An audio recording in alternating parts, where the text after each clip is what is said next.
Well. We're back. We're back. Another edition of Let's Talk Coverage Over Cocktails, everybody.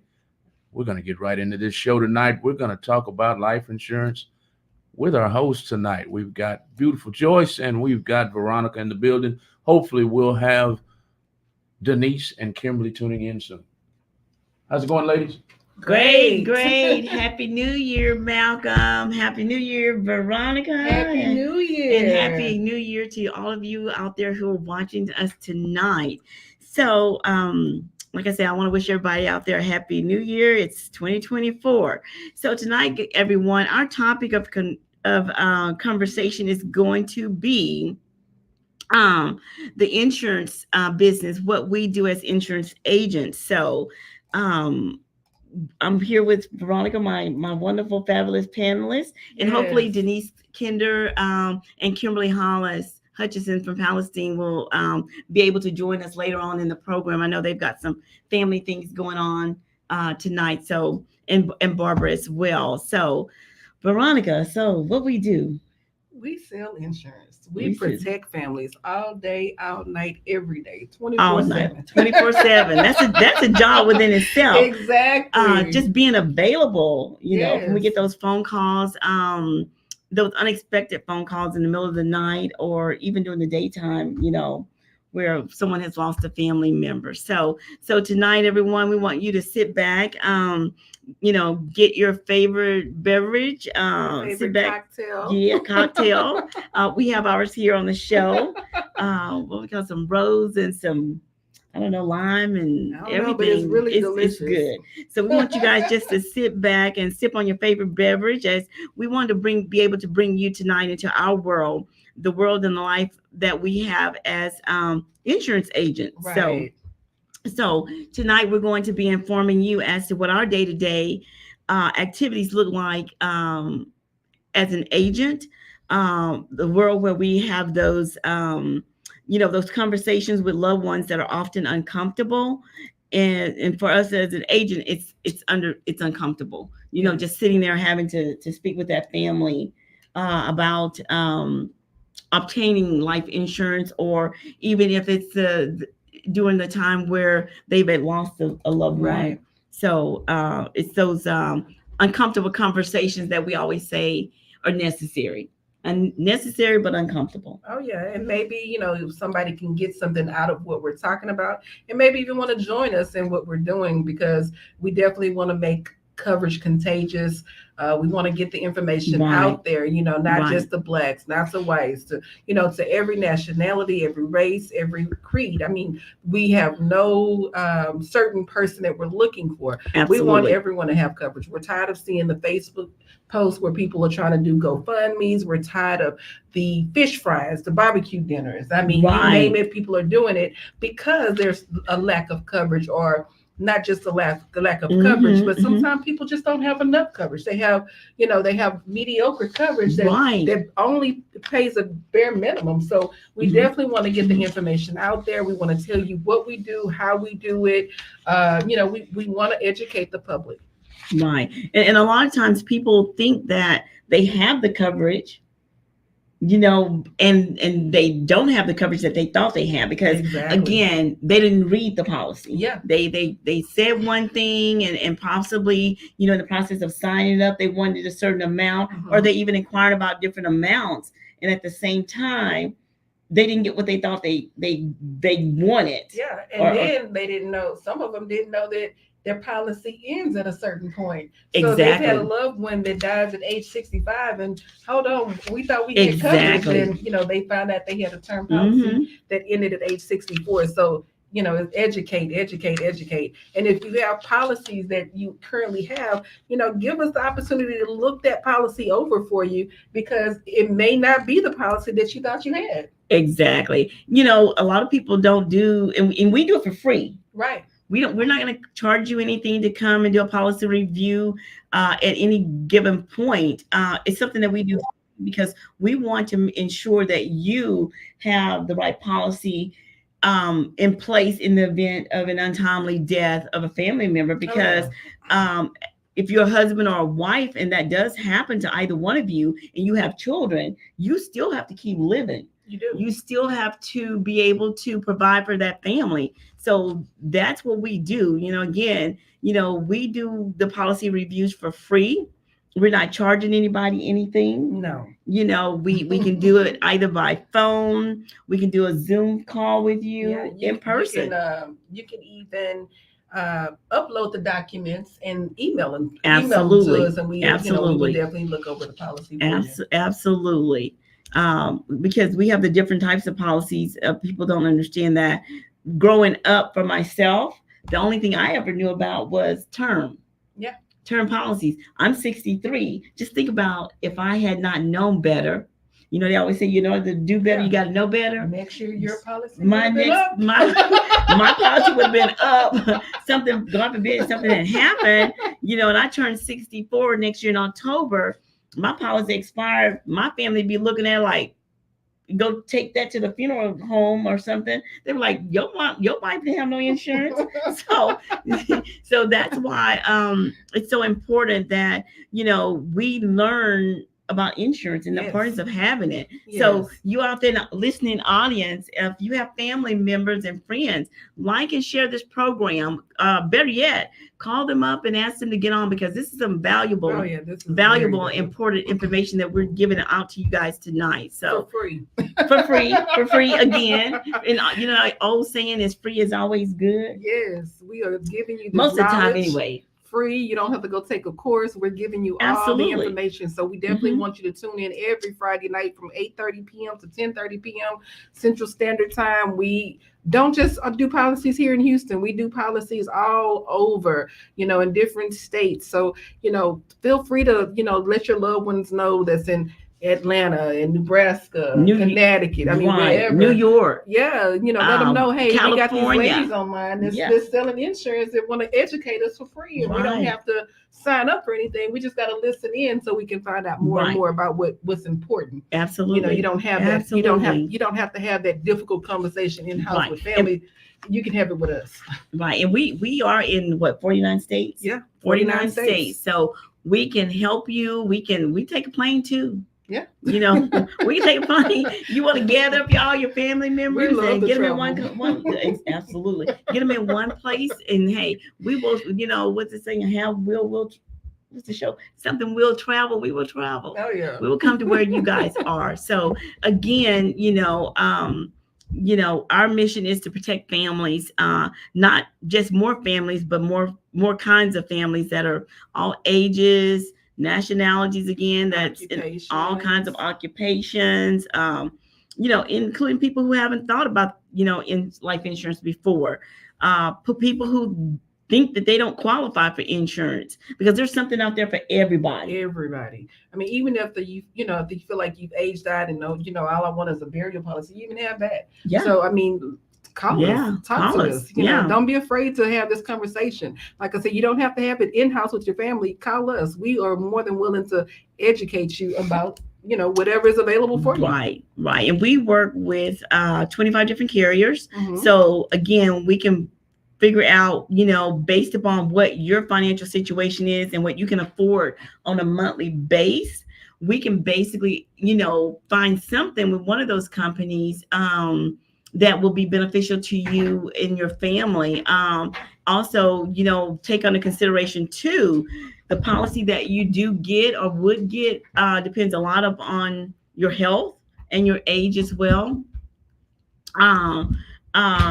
Medications play a major part in obtaining that policy. So we have a database that's pulled up from the underwriters before they issue that policy, that states whether you're able to get that particular policy or not due to your health condition. So again, it's important that you acquire a policy in your younger years. If you're in your 20s, 30s, and you do not have any health issues, going on, now is a great time to start. It's a new day, new year.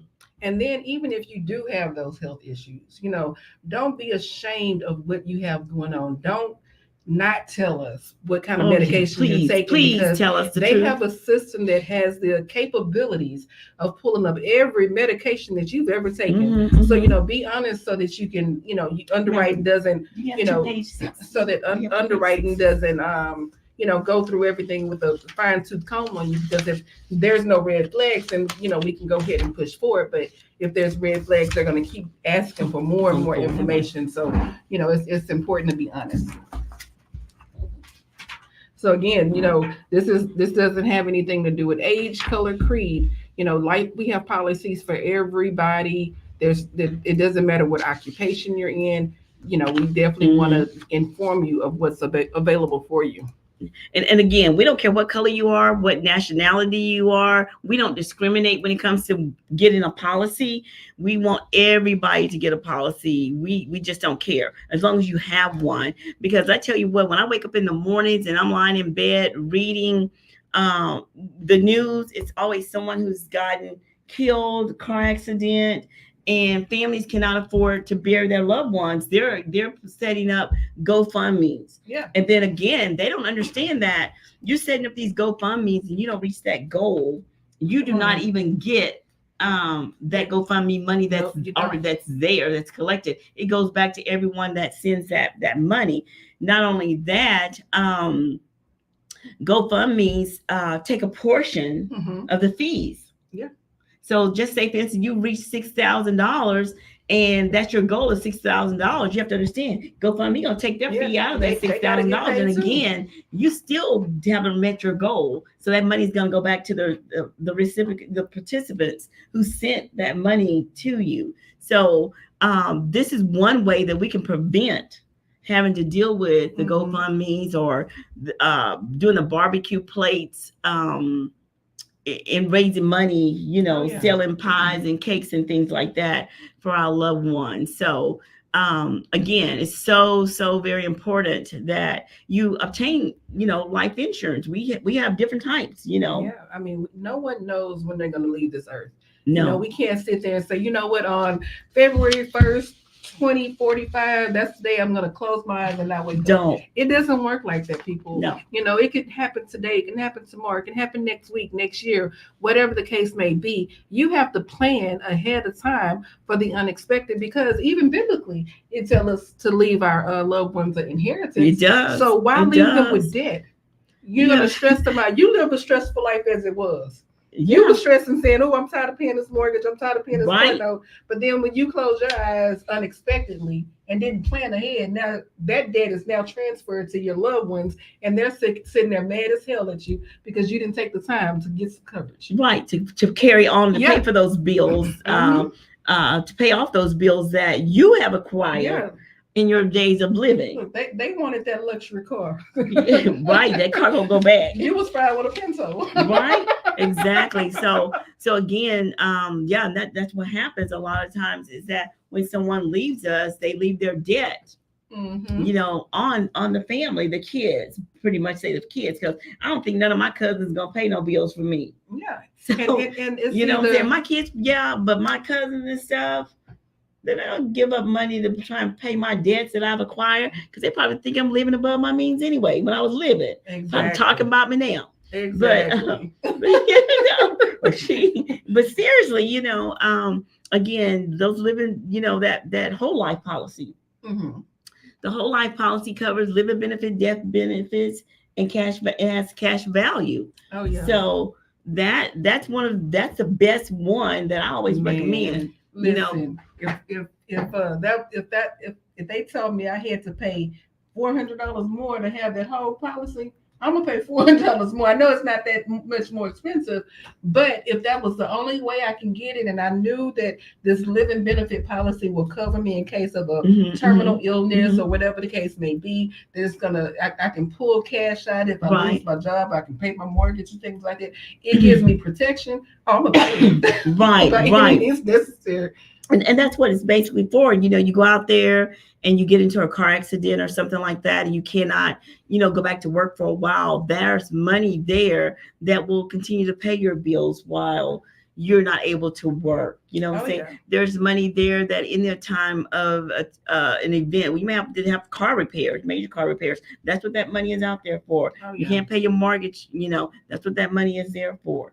Yeah, it creates a major cushion for you in the case of an emergency, whether it's personal emergency, medical emergency, shoot, a divorce emergency. You might need to get away from that crazy man or that crazy woman. You said divorce emergency. That's an emergency. Yeah, yes, that's an emergency. Yeah, it put it in that category as well. It's an emergency. It's an emergency. I need to get the heck out of this situation. As we were talking about earlier, the term policy. And we talk about this on the show almost every Friday when we're here. Yes. How that term policy expires when you turn 64. Yeah. All the money that you put into it, you may have gone 35, 40 years paying for that policy. But when you turn 64 years old, everything that you put into that policy is gone. It's gone. So we always suggest that before you turn 64, like I did, and I've done, get a better policy. Yeah. That policy is transferable over, to a better policy. And then we have what ROP. We have ROP. You want to explain that one? The ROP is return of premium. So with that particular policy, it's still a term policy, but it's a tad bit better than just a regular term policy. This one gives you the premiums back at the age of 64 when the policy cancels, because they're saying, okay, well, if you didn't pass, but you paid a little bit more for this particular policy, we're going to pay you back for your life continues. You can take that money and get you another policy in order to continue going. Right. Yeah.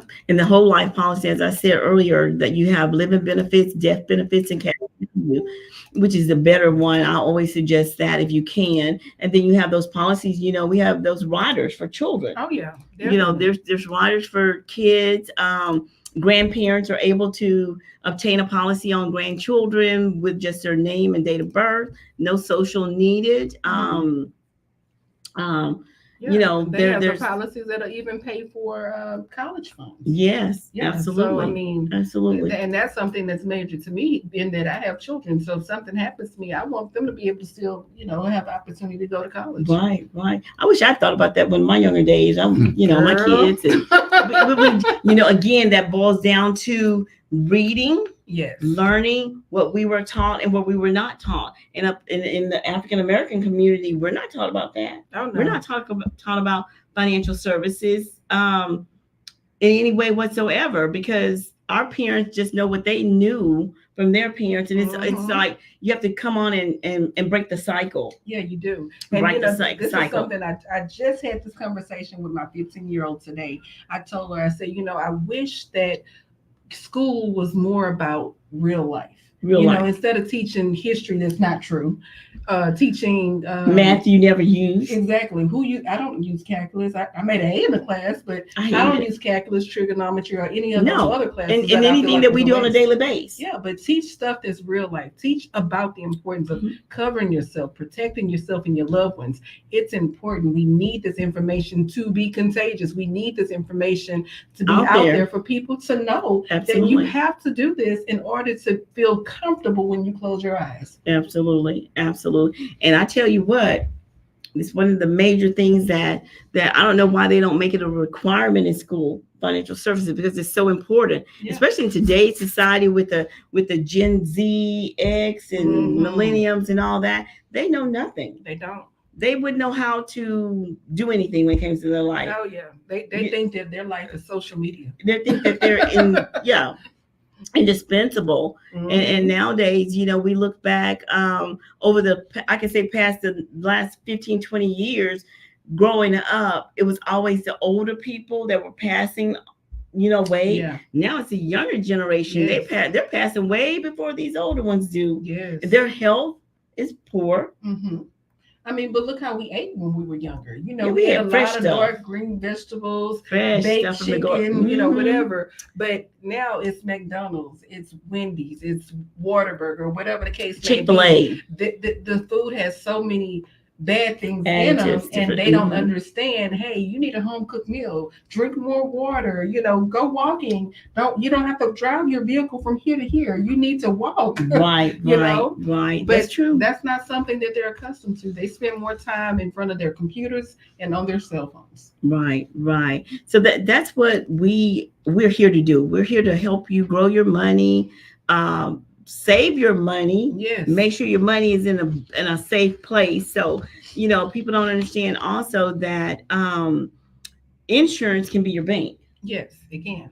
Insurance can be your bank. You can invest your money into your insurance policy, and that's a way of saving by being your own bank. Again, and I forgot to do this, Malcolm, the book on the Rockefellers. Oh, yeah. I forgot to do that. We talked about this last week on the show, how the Rockefellers became wealthy. Yeah. And people do not understand they acquired their wealth through insurance. Mm-hmm. Just think about if we all were as smart as they were, even today, to do that with our families, but we're too busy trying to think we're going to steal from each other. Oh, yeah. So that's the problem with us. It's like crabs in a bucket. We pull each other down, huh? Yeah. So that's the problem. But, if we could all just, put that money into policies, one person expired, they cash the policy in or whatever, and they put it back into the bank vault, and then they kept it going over the years. Yeah, they do that, but they also one of the wealthiest families in America. They also had cash value that they were pulling out and utilizing that money to put into stocks. Yes, absolutely. Yeah. And that's how they became wealthy. Back in the slave days, slave owners, as you talked about this last week, how the slave owners had insurance on the slaves. Yeah. And my thing about that is if they had enough know-how to put insurance on a slave, somebody who they felt was below the dirt, then why do we not put insurance on ourselves? Yep. That's true. We didn't do it. No, we did not do it. And we still don't do it in today's society. We still do not. People think, I have time. I'm so young. I'm gonna wait till I'm older. Or it doesn't fit in my budget, but there are Starbucks every day. But you're gonna do it later. Doesn't people don't take into consideration their health too. Yeah. If you decide that you wait until next year, or I'm gonna put it in my budget 2 years from now, we don't know what's gonna happen with our health. We don't know if we're gonna go out there and have an accident where we may not be able to walk or talk, or we're taking a whole bunch of medications. Yeah. And again, your policy that you acquire, depends on your health. It depends on the medications that you're taking. It does. And then what people don't know is, get your policy reviewed. If you think that you want to increase the amount, get it reviewed at no later than that 5-month mark after your birthday, because after that, then the rates go up again. Right. And they go up 8 to 12% every year. Yes, they do. Yes, they do. And that's a lot too. That's a lot. Now, Ms. Joyce, weren't you telling me earlier about your girlfriend's child that was asking your question? Yeah, my girlfriend came over and she had her daughter, and I was on the computer, and she was like, "Hey," I was looking at a policy for her mom, right, for her and the kids, and the little girl was asking me, "What did I do?" And I was like, "Well, I'm an insurance agent." And of course, she was inquisitive about what's that? What's an insurance agent? So I thought, you know what? If this little kid is sitting here asking me what I do, just think how many people out there who know that have heard the word insurance agent, know that there are insurance agents out there, but don't know what the life insurance agents do. Yeah, they think it's all under one umbrella. One umbrella. There's insurance adjusters. There's insurance agents. I was an insurance adjuster before I came in to be an insurance agent. Totally two different worlds. Oh yeah. Definitely. One deals with property. One deals with the life of people. And that's what I do. So I thought, you know what? Let me just tell the audience. Let's discuss it tonight about what we do.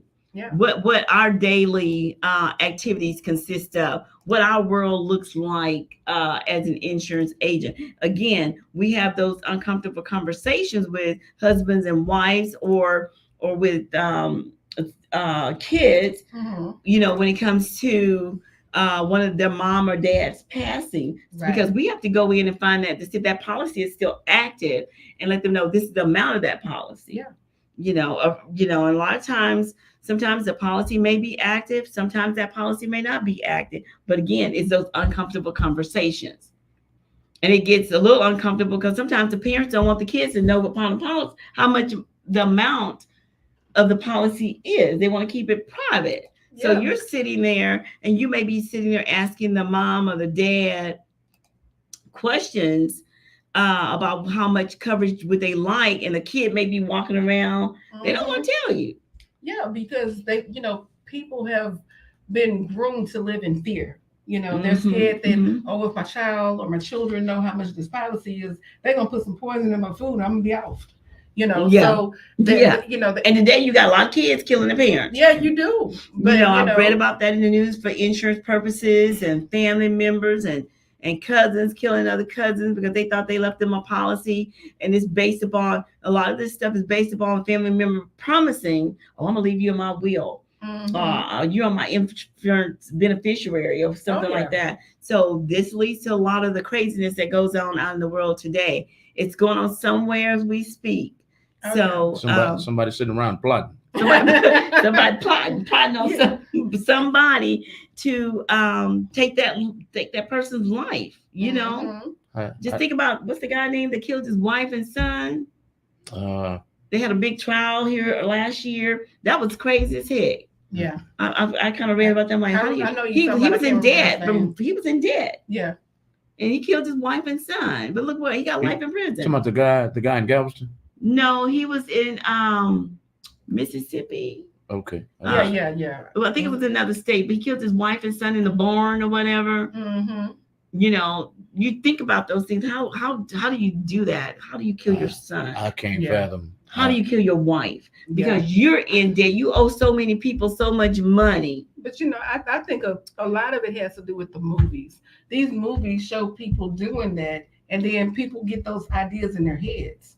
Look at the movie with Monique. She said F them kids, and it showed how she ended up killing her husband and her kids because she wasn't going back to the hood. You know what I'm saying? So it's situations like that put those ideas in people's heads. Yeah, my mom always said, if it's on TV, it's out there. Yeah. But that was one of her sayings from as I was growing up. If it's on TV, it's out there. That goes for the UFOs too. If it's on TV, it's out there because somebody's seen it. Yeah. And I know this is off base, but I'm going off of what you just said. There was a movie called Hostel. Have you ever seen that before? You just said I've heard it. It's called Hostel. And I might be mispronouncing it, but anyway, I'm bouncing off of you. If it's on TV, it's happened before. Yeah. This movie is about some wealthy people that pay for y'all. They might like your hair. They might like your body shape. They might like your nose. So they're wealthy in Europe. They pay someone to kidnap you, bring you to Europe, and in some kind of sick fashion, they take your life. That's crazy.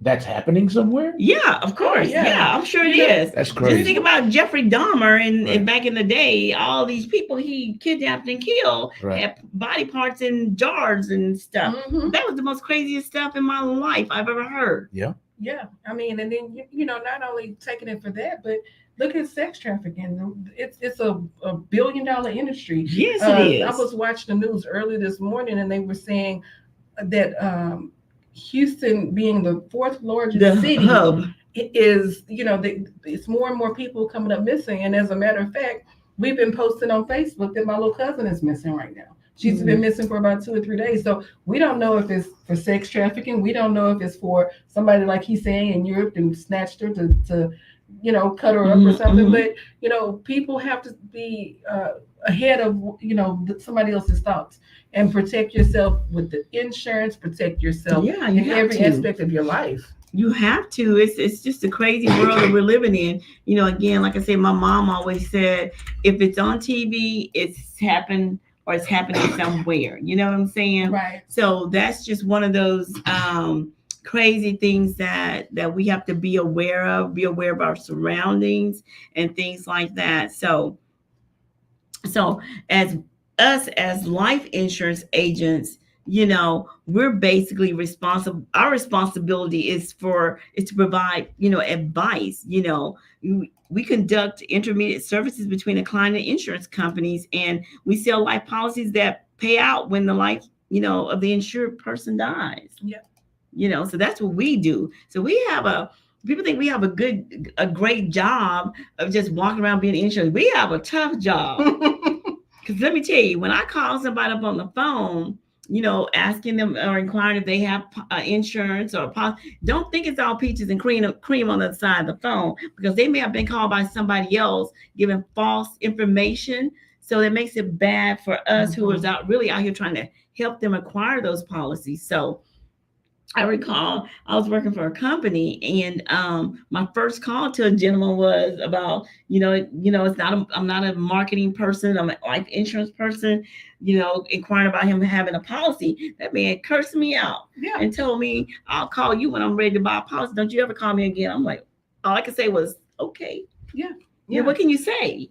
Because he's like, somebody's already called me, but it wasn't me and my company. But people, you have agents out there, they don't really care. They just want to sell a policy to get the commission or whatever. So they're giving all these information that they can't back up. Yeah. And then, even biblically, it says to beware of false prophets. Yeah. So it's not just talking about in the church, it's talking about people in general, make it bad for everybody else. So. Yeah. So, just that's be careful. That's a thing. So, we are here, we provide advice. That's our job, is to make sure you get the best advice that we can possibly give you according to the type of policy that you want. We're not just out here to sell you a policy, because my thing is, I ask my clients, what can you afford on a weekly base? Yeah. Because if you do $50 times 4, that's $200. Yeah. I don't want you paying for a policy that you cannot afford the next month. Yeah. And then it lapses, and then something happens and you have nothing. Yeah. You can do $30 a week, do $10 a week. Yeah. $15 a week. Yeah, whatever. $120. There's a policy out there for everybody. Yeah, we're not here judging people just because they can't afford a certain amount. It's not going to make us sleep better at night just because, we sold a policy. Right. $200 a month or $500 a month. Absolutely. It's going to make me sleep better at night knowing you're protected for life. And not just, I'm going to just get this while she's here. And then 6 months later, I can't afford it because, I had an emergency come up, or I had a child that, I needed to take to the dinner. So whatever the case may be. So be honest when we're asking you, hey, how much can you afford? Because again, it's about what you can afford, what you're comfortable with, because we don't want your policy to lapse. We don't want you to be without coverage. We want you to have the best protection for you. Right. And I do not want to be the one to tell your family member when they call me to check to see if that policy is still active, that you have nothing. Yeah. That is the hardest thing you cannot even imagine. Tell someone's loved one, no, I'm sorry, that policy, and I look in the system, I'm sorry, that policy lapsed 6 months ago, or it lapsed 2 months ago, or it even lapsed 2 weeks ago. Now, to me, that's the hardest conversation for me. That's the uncomfortable conversation. Yeah, that's the hardest conversation because they thought they had a policy. They found the paperwork hidden in Big Mama's drawer, and then you find out there's nothing there. No, nothing. Yeah. Nothing. And it's happened. It happens every day. Every day it's happened. Oh yeah. So the we have a lot of responsibilities when we're doing things to get you protected. We have to. You are a customer, so customer service is top of the list. Absolutely. We have to listen to your needs and, be attentive to, your desires for, what happens when that time comes for you. What happens if you do get sick? What happens if you have an emergency when you need to spend some money that's not in the regular bank account? Because again, with these whole life policies, you are your own bank. So it gives you that flexibility to pull money from your basically your safety deposit box that is within the policy. Right. And speaking of banks, one of the things that I've learned and I suggest to my clients, if you do get a policy and you have a bank account with your spouse or significant other, in the event of your timely death, if you don't have with that bank where it says on your bank account POD, that's paid upon death. It's going to go through a whole process. Yeah, so so just make sure if you have a bank account that you change that to payable upon death. That's a BOD. Mm-hmm. You know, the banks know what it is. If you need to go to the bank this week, next week, make sure that's something that's done, because if something happens to you, your spouse or significant other, or your kids are going to have major problems. They got to go through probate for $20. Probate, yes. To get that money that's left in there. And they ain't going to be happy about it. They're not going to be happy. That's my little cousin. About not have been able to get that money when they need it, because that may be the only money that they have to put you away. Yeah, that may be the only money. They have to put you in the cooler until they are able to get that money, and that bank account that you leave them behind may be the only thing that's going to help them put you away, properly, and everything. So. Oh yeah, that's so important. So just make sure that you take care of those things, because I know when I first heard, I had to go to the bank. Well, like when I opened, I got some fool daughters. Trust me, I have some daughters as a nut. When one of the last bank accounts I opened up, I remember filling out a form that said, they wanted to know who my beneficiary was in case something happened to me. So I mean, some people don't take the time to fill out that little form. No, they don't. They don't think it's important. Oh, I'll do it later, or it's going to go to auto. They think it's automatically going to go to the spouse. It doesn't, because I'm going to tell you from past experience, and it wasn't in just as my duty as a life insurance agent, but when I was working as an insurance adjuster, with State Farm, I had a client who the husband had expired. She was not on the policy. To this day, they have not paid her. She cannot get that money. No. Because he did not leave her. Her name was not on the policy. So my thing now, I'm married. My name is on every damn thing. Everything. Because I don't want to have to deal with that. Yeah, and that was a lesson. Yeah. That was a lesson for me with my own personal life, because your name is not on something and your wife or your husband expires, they're going to have hell trying to get that property. And this was on a house.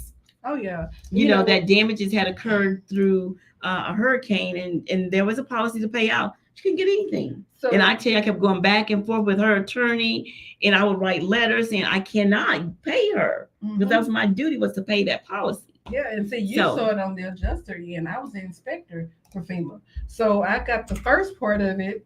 And you're telling people, well, hey, where's the paperwork? I need to see the paperwork, because we have to upload that for you all, right? Yeah, and absolutely. They're like, well, my name isn't on it, but we've been living in this house for 20 years. They wouldn't even matter. They don't care. So they're like, okay, well, where's the daughter? Where's the son? We need to talk to somebody who's legal to this person. And they would cuss me out. I'm like, I'm sorry, but in order for me to even conduct the inspection, I need the proper paperwork to even walk your property. Yeah.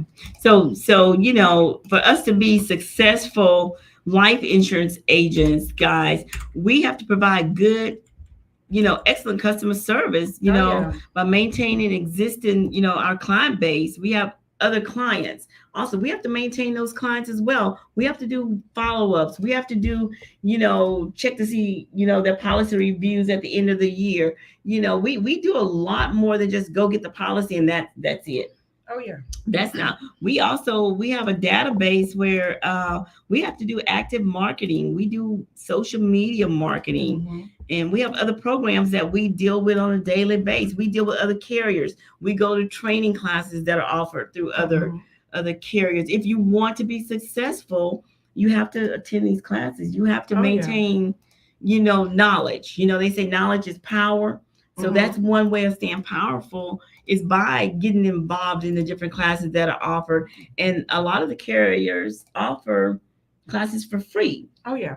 It's not just something that, you got to pay for this. No, those classes are free. So you have to make sure you put it in your on your calendar, Yeah, and then outside of all the training, when we do come to you and we talk to you about protecting yourself, your family, another thing that we ask for is, even if you don't get a policy, maybe someone that needs a policy that may have came to you for and referrals. Said, hey, I've been looking for an insurance policy for me and my family, or maybe you're just concerned about your friends, your loved ones. We're going to ask you for those referrals. It's not not that we're trying to pry into anyone's business.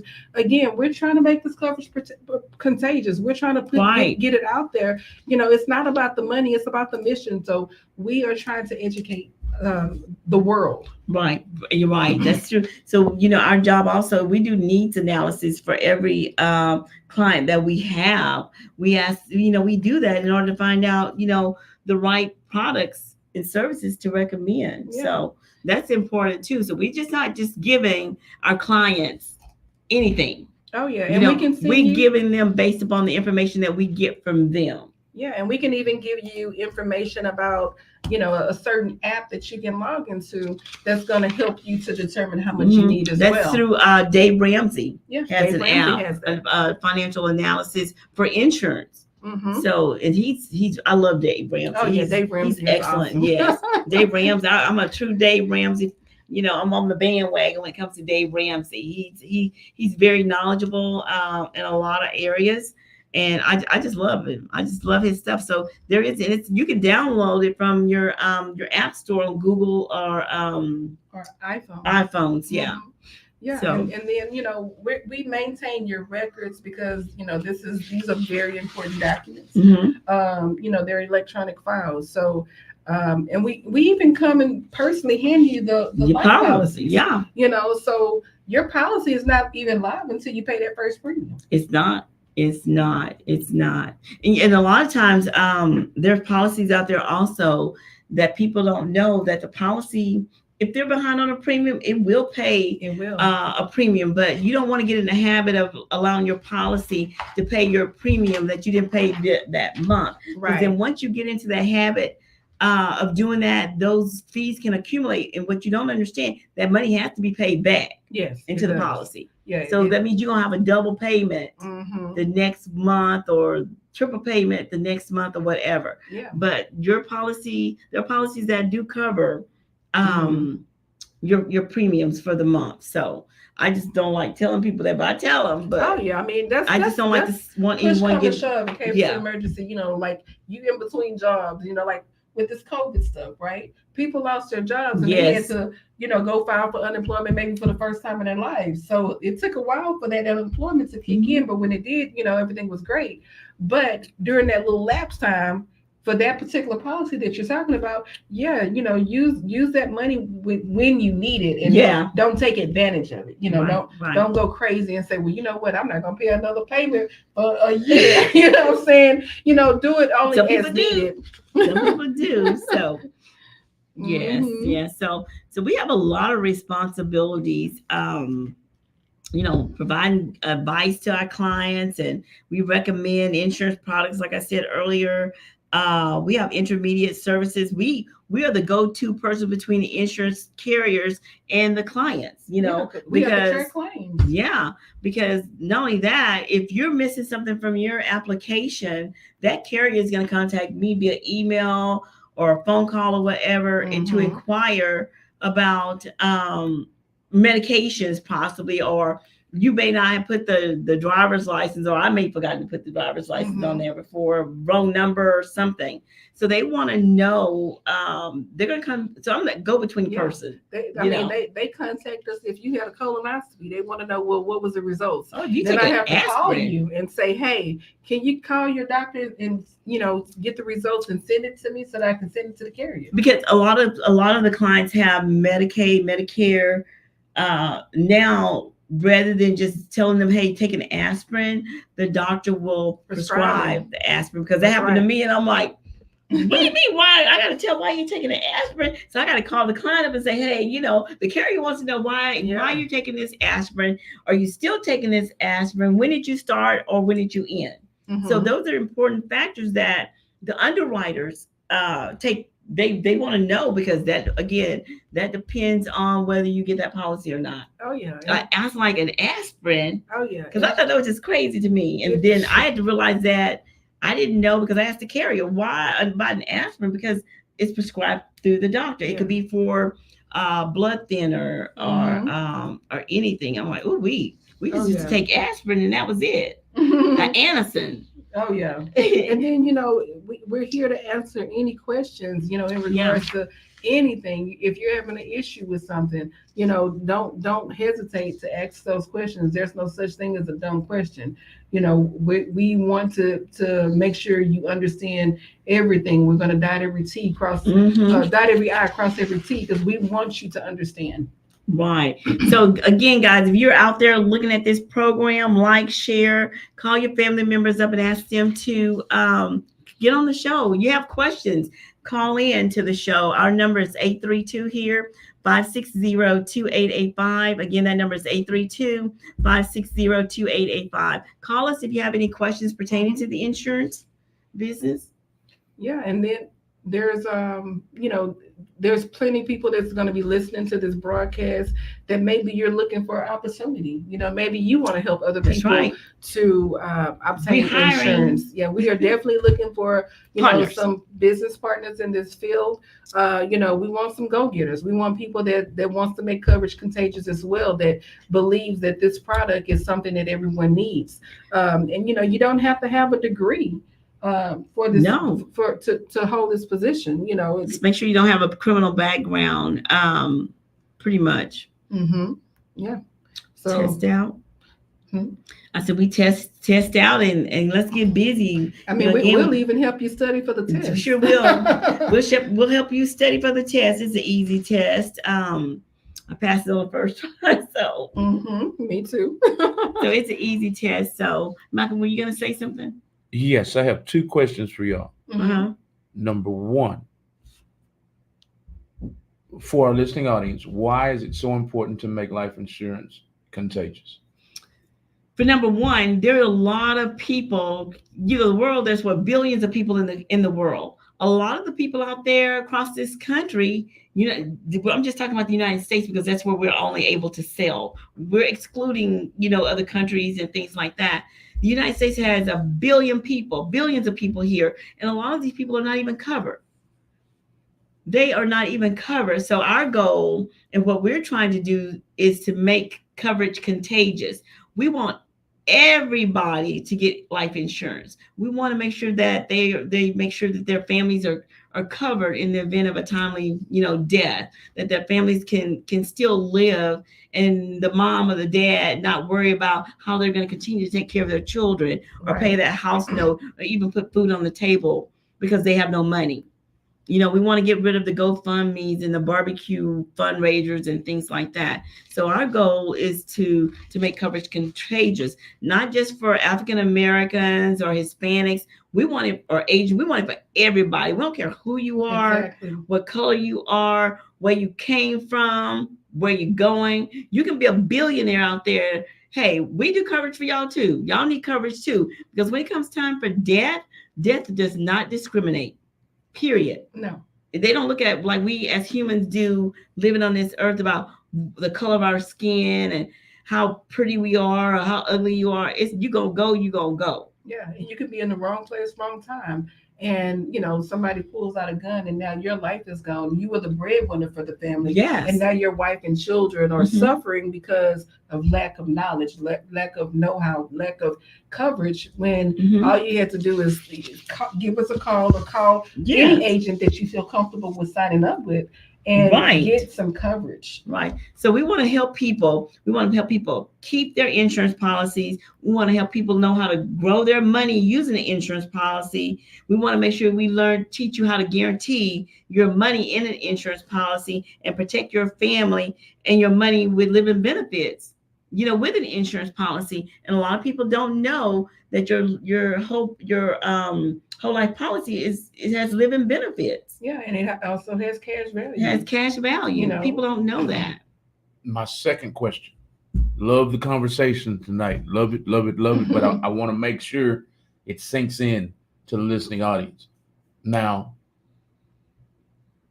a lot of people think, I can't afford it. So they don't even consider it. What do you say to those people? You can't afford it. If you have to be able to make some hypothetical decisions about your life. Are you going to go pay that $5 for that Starbucks every day? Are you going to take that $5 times 7? That's $35 a week times 4. It adds up and get a policy totaling that amount of money. So you have choices because you can brew a pot of coffee at home. Mm-hmm. You can go buy a can of Folgers. Mm-hmm. You can buy Starbucks and brew it at home. Yeah, that's what I'm saying. And it give you a whole. I do. Yeah. I was at Starbucks. My kids would call me up, and again, I was ignorant to the fact of how important insurance was until I got in the business. My kids would be coming up. What, you want something? Can you bring me a Starbucks? They got so sick and tired of me. They bought me a Starbucks machine. Yeah. So again, I brew my Starbucks at home. You don't ever see me stand in that line. I know how to make iced coffee. I brought iced coffee maker. I can do just what Starbucks does because they got the cheat sheets online. Google. And YouTube.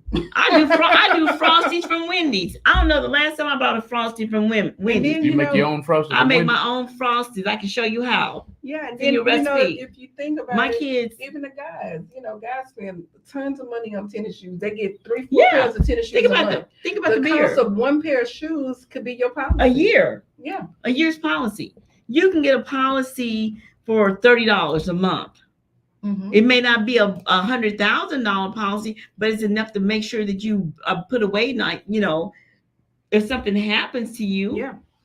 You can get a kid's policy $25,000 for $10 a month. Oh yeah. I've done it. $10 a month for a $25,000 policy on a kid. Yeah, because from 0 to whatever months. For my 15-year-old, I'm paying $17 a month. I got it 3 years ago.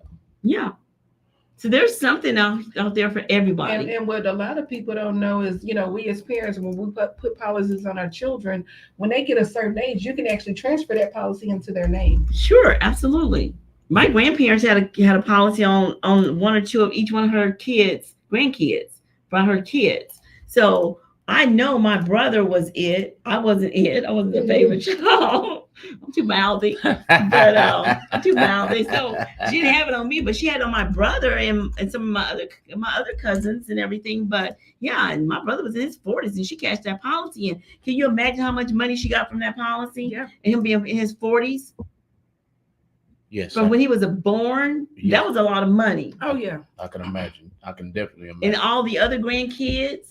So that's the whole being your own bank thing. That's right. And that's what she did. She banked off of her. She wasn't a Rockefeller, but she banked off of her grandkids. Yeah. I'm bouncing off of Veronica on this question. Is it possible for life insurance to end poverty? To what? End poverty. Poverty. Oh yeah, it's definitely possible. Those Rockefellers ain't no poverty. Touch on that. How can life insurance contribute to ending poverty? Well, for one, if your loved one passes away, depending on the amount of that policy, then it can be a nice chunk of change, and you can still, like, say for instance, it's $20,000 that they're leaving you after paying for the funeral or whatever. They can take that $20,000, put it into an annuity account, let it gain interest, because with the annuity account, it wins, but it doesn't lose. Right. So in other words, when the market goes up, your money goes up, but when the market goes down, it stays at a steady rate. So you have that. Then you also have the living benefits that if I get sick, then I don't have to worry about, how am I going to pay these bills so that we don't lose our house, our cars, or our livelihood. So it protects you in that sense. So you're able to pull the cash value out to take care of those emergency needs for whatever that duration is, as long as it keeps 25% of whatever the policy is worth, so that in case, the forbidden happened, then we're still able to bury you. But then you also have, what am I missing? You have the living benefit, you have the death benefit, and you have the cash value. So, I mean, it's just so much to it to where it's going to protect you and your loved ones, for your life and for the death of you. And people don't understand either that you having a 401k. 401ks, but tax. It's a tax whatever. But tax anyway, tax code. So you having a 401k, people do not understand your money's in a 401k. All the state workers and government workers, you're losing money because when the market goes up and it crashes, you're going to lose money in that process. So I always recommend that people take that money out of a 401k. And again, like you say, how we end poverty, put that money into an annuity. Explain what an annuity is again. Annuity is where you take your money, it grows money. Veronica, you want? So the annuity, once again, when the market goes up and when your money is in that, it's still it's an IRA account. It's a mutual fund, so it still plays the stock market, but it's a safer way of playing the stock market. So when the money goes up, you do gain, but if the market crashes, you do not lose. Money. It basically stays at a certain level. So it's protected. You want your money where it's protected, and that's where the wealthy put their money. We put our money in banks and stocks. We're the majority of people where we put our money in banks and stocks, but then you have some other people that put their money in stocks and bonds where you have a huge risk. Well, with the annuities, you take away the risk. Right. So those annuities that's like you said, it's one way of saving your money, gaining the wealth, because those annuities you can put in for 2-3 years and then draw that money out. And a lot of people live off of just their interest rate on those types of things as well, off of their annuities. They don't draw the money, they just want the interest from it. They want the interest. And that's how they survive. They watch how they spend their money. They don't spend it on a lot of frugal stuff like we do, a lot of us. They eat minimal. They don't go out buying all these expensive dinners and things like that because they don't have to have it. No. So that's the way I'm fixing to get this year. So yes, husband, I am. An example that I have, a real example is my ex-husband's father.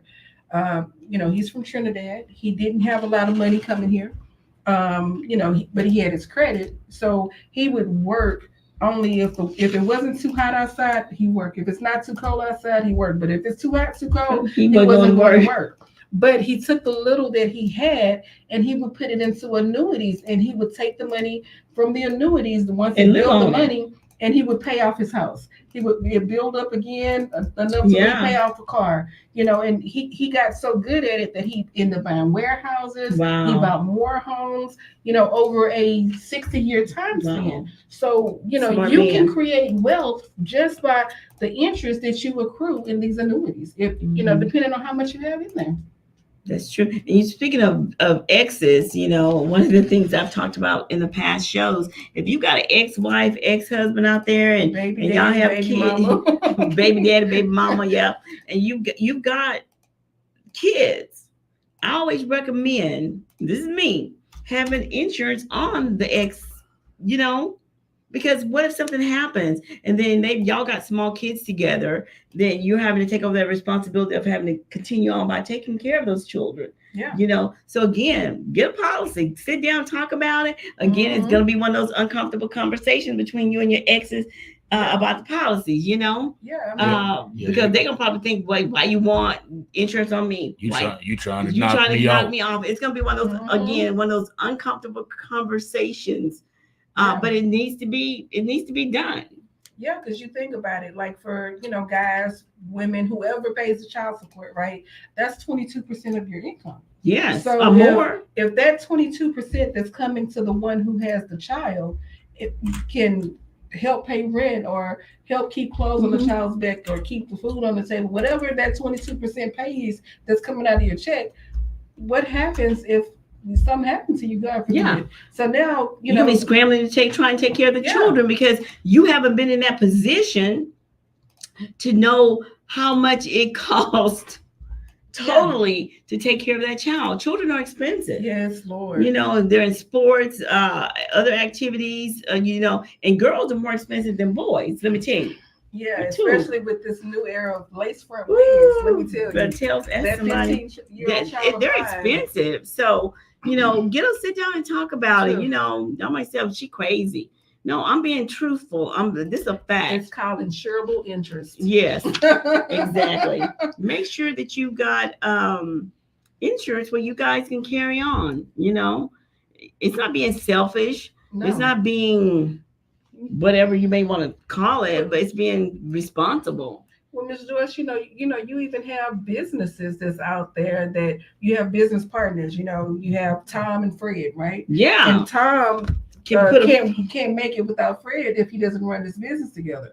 Well, Tom doesn't know he can get an insurance policy on Fred, and Fred can get an insurance policy on Tom because it's an insurable interest. We are business partners, so without each other, this business can collapse. Right. And if Fred has a wife out there, Fred's wife can't come in and get that policy because they're insurable interest in partners in business. Exactly. You can insure each other in the event that something happens, and people don't know that. This is free education we're giving y'all now. That's free education that we're giving y'all. That if you got a business partner out there and y'all have this business and y'all depend on whatever, make sure that you insure each other in case something happens. Because Fred could be going to work one morning and get a car accident. Have each other's back. Yeah. Exactly. So, it's not going to go to Fred's kids. It's not going to go to Fred's wife. It will go to the business partner. So there's a lot of information when it comes to insurance, life insurance, that people don't know. They're not aware of or anything like that. It's something that we need to just Google. Yeah. My daughter told me about some tamales one time. I was trying to figure out how to cook them. Just Google. Just Google about insurance. If you don't believe what we're saying or understand what we're saying, like I say, you can call one of us or even Google and then call us and say, I've got a question. I didn't understand A, B, and C. Oh, yeah. That's what we're here for, to answer your questions, about the life insurance or whatever. Yeah. So, we want everyone to have coverage. We want everyone to get a good understanding. Veronica has a shirt on. Yeah, I have my Let's Talk coverage over cocktails today. So, that's what we're doing. We're talking coverage over cocktails. We're making coverage contagious. So, follow us, listen in on the conversations, converse with us. We're on Facebook and we're on, what is it? What am I at? YouTube and we're here to educate you guys, educate you on the importance of having insurance. So for those who are just now tuning in, I know we've already talked about it, but for those who are just now tuning in, stand up for us, Veronica, and explain what that means on your shirt. So my shirt says, let's talk coverage over cocktails. No, I'm sorry. No. This shirt is let's make coverage contagious. So we're trying to make life insurance contagious because we're tired of the GoFundMes. We're tired of the chicken dinners and barbecue dinners and everything else. So we want to make coverage contagious. We want to have those uncomfortable conversations with you all. We want to educate you all about the importance of insurance because, there's too many people that are losing their lives. It could be a car accident. It could be natural causes. It could be anything, and they don't have insurance. And then their loved ones are stuck with this bill that they can't afford. So they're having to do, the unimaginable to try to even get you in the ground. And then your children, your loved ones are stuck with the inability to pay bills, and they have to move or get rid of things that, you all once loved together. Mm-hmm. So what's wrong with a GoFundMe? Well, with GoFundMe, it is a company that they're going to help you to raise money by, putting it out there with you, but they're going to charge you a fee for it. When everything is said and done, if you don't raise enough money, they're going to take the money and disperse it back to the people who donated. And people don't know a lot of those GoFundMe people don't reach their goals. Yeah, people do not always reach their goals in the GoFundMe. Yeah, it's not something that is going to protect you. It's not something that's a guarantee. What we're trying to do is protect you with a guarantee. We don't want to put you in a policy that you can't afford. We want to have that conversation with you and see what you truly can afford. Don't say, well, I want a $500,000 policy when in actuality what your income can afford is a $40,000 policy. Right.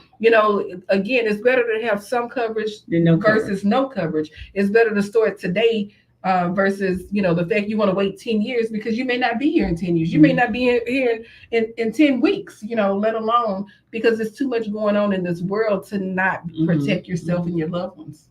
And not only that, people do not understand that you may not be able to get the $100,000 policy and you can only get that $40,000 policy. You can always go back later and get what you wanted from the very beginning. Yeah. You know, if your budget and your finances get better, then go back and get it. Go back and get the $100,000 policy. But do not try and get a $100,000 policy knowing that you cannot afford it. Because the worst thing that can happen is that policy lapses and something happens to your wife or your husband and that policy is not there. So it's better to have a policy, 5 years later than 5 minutes too late. And that's just always been my motto. Have a policy. 5 minutes, years late is better than 5 minutes too late. Because most people need the policy when they do not have it. That's right. And then the thing about it is, you can always go up in coverage, but you can't go down. Right. Because from my own experience, my mom, when she passed away, she didn't have a policy. My brother passed away. She didn't have a policy. So we were responsible for the burials out of our pocket. Can you imagine? $14,000 and another $16,000. And my brother had to have an extra large casket. I asked him, what do you mean? We have a couple comments, y'all. Want to make sure we get them in, Mr. Forrestine. I believe that's, I'm not sure. I hope I'm not saying you're a man and you're a woman or vice versa. Forrestine Williams. Hi, Mr. Williams. Thank you for watching the show. Mr. Yes. Thank you for watching the show. Absolutely. He's right along with you guys. And then we have Mr. himself chiming in. He says, you get the insurance to protect your family. That's yes, right. Baby. Yes, baby, we did. We got the insurance policy to protect the family. That's right. So protect your family from what exactly to the listening audience? You want to protect your family from not being able to carry on life, not being able to provide for the kids, not being able to pay that house note that's coming up because the person that's expired is no longer with you. You want to protect your family by making sure you still have that car note. You don't wake up one morning, that car's been towed away. You want to make sure that you're able to put food on the table for your children and yourself. That's right. There's so many things that, because everybody's life is different. They have different things going on in their life. Yeah. So you want to just make sure you have coverage, period. Yeah. I mean, and you want to protect your family as well in case you have to go into a long-term care situation. Long care facility, yes. Because what a lot of people don't know is that whole life insurance policy also protects for that. Mm-hmm. You want to protect them, in case, say for instance, the house catches fire.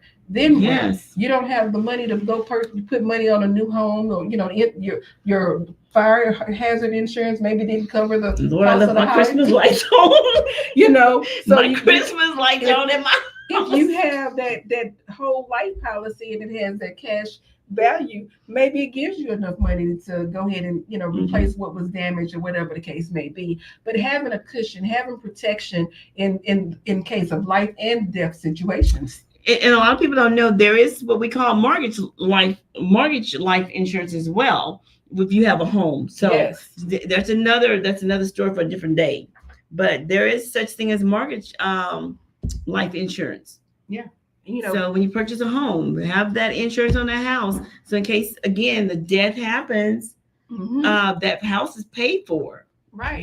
We have it on ours. So something happens to either one of us, today or tomorrow, our house is paid for. Yeah. And then, you have to think of it like this. We protect everything else. We protect our cars, our pets. We protect our appliances. We protect our cell phones. Yes. But, the very thing that you truly need to protect, people lack that. They don't protect themselves. They don't protect their children. People think, oh, my baby is 12 years old. Nothing's going to happen to her. But then you have children dying on basketball courts, football fields, because they're young kids too. Yeah, they're young. 16-year-old kids just dropping dead. We were at a little league football game some years back, and a little 7-year-old boy dropped dead. They didn't know that the child had a heart murmur. And you have situations that happen, because doctors don't go in and look at and say, well, let me check this child for this because they're not expecting it and there's no signs and symptoms of certain things. So you have to protect, when they come out the womb until it's time for them to go into the grave. Yes, you have to protect them. Protect them by all means, always. Even your grown kids, you have to protect them. Yeah. Because a lot of the adult ones, they think they're indispensable. They're not going anywhere. Mm-hmm. That's a point I'd like to ask about. I have a daughter. I don't know if y'all saw my post today, but she's a flight attendant. Oh yes, I did. Congratulations. Thank you. Yeah, congratulations. Yeah, she finally got her head on right. She was one of them I was worried about all the way through her teenage years up until she finally snapped at about maybe 26, which was like 5 years ago. Mm-hmm. She finally screwed her head on tight, and I was like, thank God. But yeah, she's a flight attendant now. She's flying all over the world. Would it be smart for me to take a life insurance policy out? Of course it was with her permission because she's over 18. So yes, of course. Make sure you get her permission, and she'll need to sign the paperwork. My children, when I got into the business, I made everybody get a policy. Mm-hmm. Everybody got a policy. Everybody got to get a policy because if you guys are traveling, running in the streets, my older daughter has children, 3. Something happens to her and her husband in the car together, those kids still need to be taken care of. That's right. They still need to be taken care of. Protection for the family means my family will be able to continue living without giving up what you work to get. Absolutely. Yes. Absolutely. Thank you, darling. Thanks. Absolutely. Yeah. And it's important for them, like my daughter, you got 3 kids. They need to be protected. You need to be protected. Your husband needs to be protected because a lot of times you may have all y'all. I've heard of this so many times where families are all in the car and a car accident happens and the mom and dad may get killed, 3 kids in the back seat. They're still alive. Those kids still need to be taken care of by somebody, and the thing is, I always say, if you're going to have small kids, in order to have a policy, go to an attorney and have paperwork drawn up to say this amount of money is to be dispersed per month until my kids get of age, because somebody's going to have to take care of those kids. That's right. Yeah. And then you have to name who that person is. Yes. Take care of them. It's just tragic incidents happening across the country all the time, and what's to say that the husband, like I said, the husband and wife together, kids left with the grandma or the sitter, they go out there and both of them get killed in a car accident or something like that. Who's going to take care of those kids? That's right. And then you know, a GoFundMe. A GoFundMe. And then and then and people may feel sympathy for them to do that. Some people, and if your friends don't like you, your family like, they don't do nothing. I ain't doing nothing for her because that's the thinking process. Oh yeah. To help. They're not going to help. Oh yeah. So you can't depend on anybody else but yourself to take care of you and your family. A quick question about my daughter. Why and this goes to the listening audience too. If you have a flight attendant or a fireman in your family or a policeman in your family, why is it important to get their permission first? Why can't I just go and get the life insurance? Because you have to have their permission because you're going to need to get social. Okay. You're going to need to get medical history. Okay. And things like that. So they have to sign giving you that permission to be the owner of that policy. Okay. With their sensitive information on it. Yes, because you're going to be the owner of that policy. Okay. Yeah, and depending on the carrier, they're going to call your daughter anyway to verify X, Y, and Z and to see if it's okay to get this policy going. Because they have to ask them health questions, just depending on the carrier. Sometimes we can do the health questions, but some carriers will personally call and say, "Hey, this is the questions that we need from you personally." But if they're under the age of 18, if you have grandkids, by all means you can put policies on them. Right. That's what I was just gonna say. Yeah. You don't need their social. Yeah. So if they're under age, if they're under 18. Under 18. I don't need permission. No. But if they're over 18, you need permission. Yes. Okay. They're adults. Okay. Yeah. Okay. All right. So I don't need my daughter's permission to do no insurance on my grandkids. You better not step up over here. Ask me, why you putting insurance on my kids? Because I want to. Yeah. You shouldn't have them if you don't want me to put no insurance on. So now that's just the law that, and Foresters is one of our best ones. Yes. That we use for children. Absolutely. It's easy, simple. I've got a guy who had 3 grandkids, and I think the youngest one was 6 months or something. I got $25,000 for $10 a month. $10 a month. $10 a month. That's $30 a month that he's paying for 3 kids. Yeah, because you have to think about it. The younger they are, they're not going to have all of those health issues unless they were born with them, of course. Right. But they don't have all the health issues. Mm-hmm. So these are healthy babies. So it's always cheaper to start those policies the younger they are. Mm-hmm. And, it's not. That's the price is set in stone. Mm-hmm. Just think if he were to he only wanted something to, if something happened, to be able to bury them. But I'm sure it's not going to take $25,000 to bury them. But it was been smarter for him to add something on that would grow with them, where once they got 18, that they would be able to help them go get into a college or something like that. So when you have small children and you get that policy, like they're 3, 4 years old or 2 years old, get something that's going to grow with them, that they'll need a car when they go off to college or as a grandparent. That would be a great present for my grandkids. Okay, he's going to need a car. He's going to need a college tuition, to help along the way. But you don't have to go out and get no grants or loans to get through college, that you'll be able to pay off half of that crazy stuff, because colleges these days are expensive. Yes, Lord, don't I know. So that's the smart thing. I tell people, and I said this last week on our program, where, you got Mother's Day and Father's Day coming up. You got parents out there, I'm sure, that don't have a policy. Kids, sit down with your parents. Say, hey, Mom, Dad, do you have an insurance policy? That's what I call a gift of love. That's right. Get a policy for them. Pay it. Mm-hmm. Mm-hmm. Say, I'm going to pay this policy for you for a year. Mm-hmm. You can pay a policy up for 1 year or for however much you want to. What better present can you give your parents? Give me a ballpark on that. If I get $6,000 in taxes, will that cover a year's worth of that cover a whole bunch of years? You talking about $6,000? Well, it depends on. You mean $6,000 in the policy or $6,000 payment? I'm saying if I get $6,000 on my taxes, will that pay the year off on my insurance policy? That pay a whole bunch of years off. Well, it depends on how much coverage you want. You have some policies. $6,000, he said. You have some people that get policies they're paying $500-$600 a month for. Right. Well, true. That's true. Yeah. So it just depends on how much coverage you want. Yeah, and the health. When I get situated, I want, and this goes to the listening audience as well, I want something. I'm up in age. I need something that I can put a lot in. I think Barbara said it when she was here. She did it, where she just puts a lot into it because she's up in age. She's not young anymore.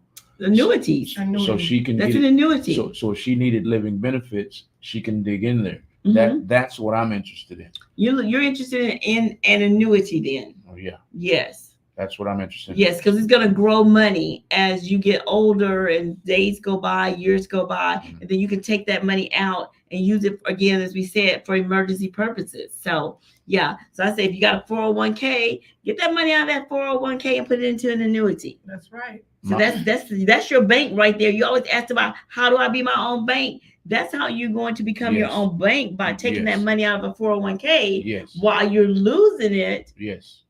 Daily, the money is being lost, and put your money in in an annuity, where it doesn't matter if the market goes up or down, it's still going to remain the same. Mm-hmm. But as long as you got a 401k, the market goes down, your money's going to go down. People they don't tell you that's that tax craziness they got going on. Right. I call it the tax craziness. Mm-hmm. That's my favorite part of it, is becoming my own bank. Become your own bank. I've read plenty of books. I've listened to plenty of YouTube videos.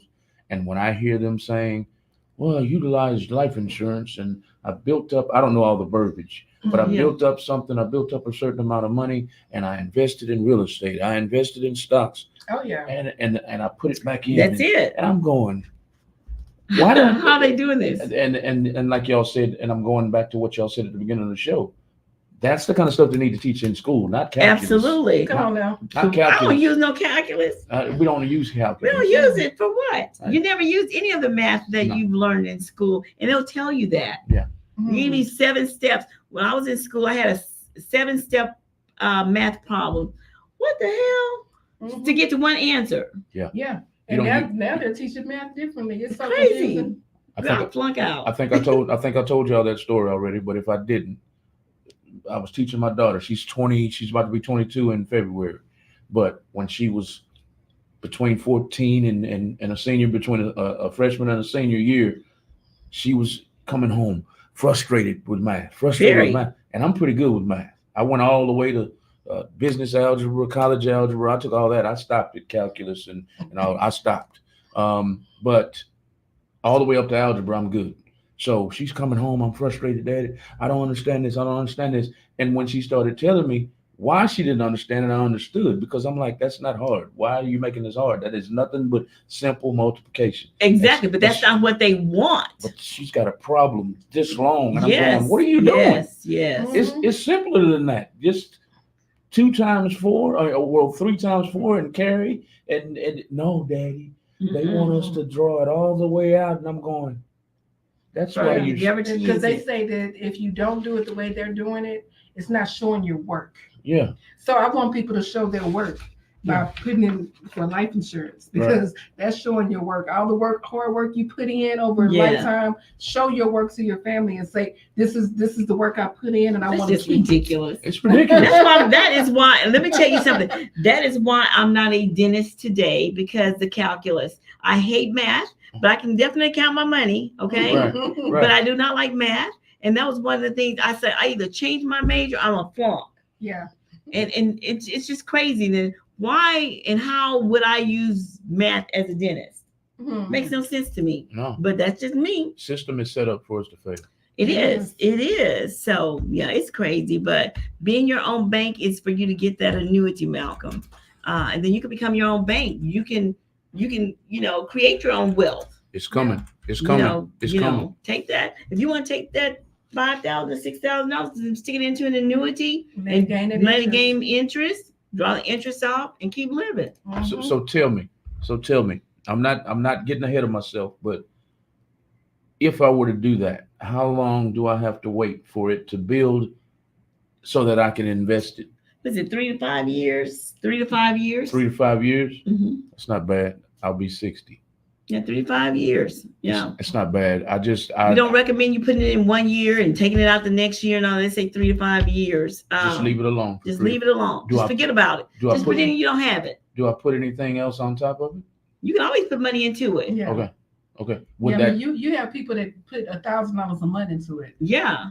Would that shorten the amount of time? You said 3 to 5 years. Would that shorten the amount of time? No, that's what the carriers recommend. Okay. You know, what is Solex that we use? I believe so. Solex is what we use.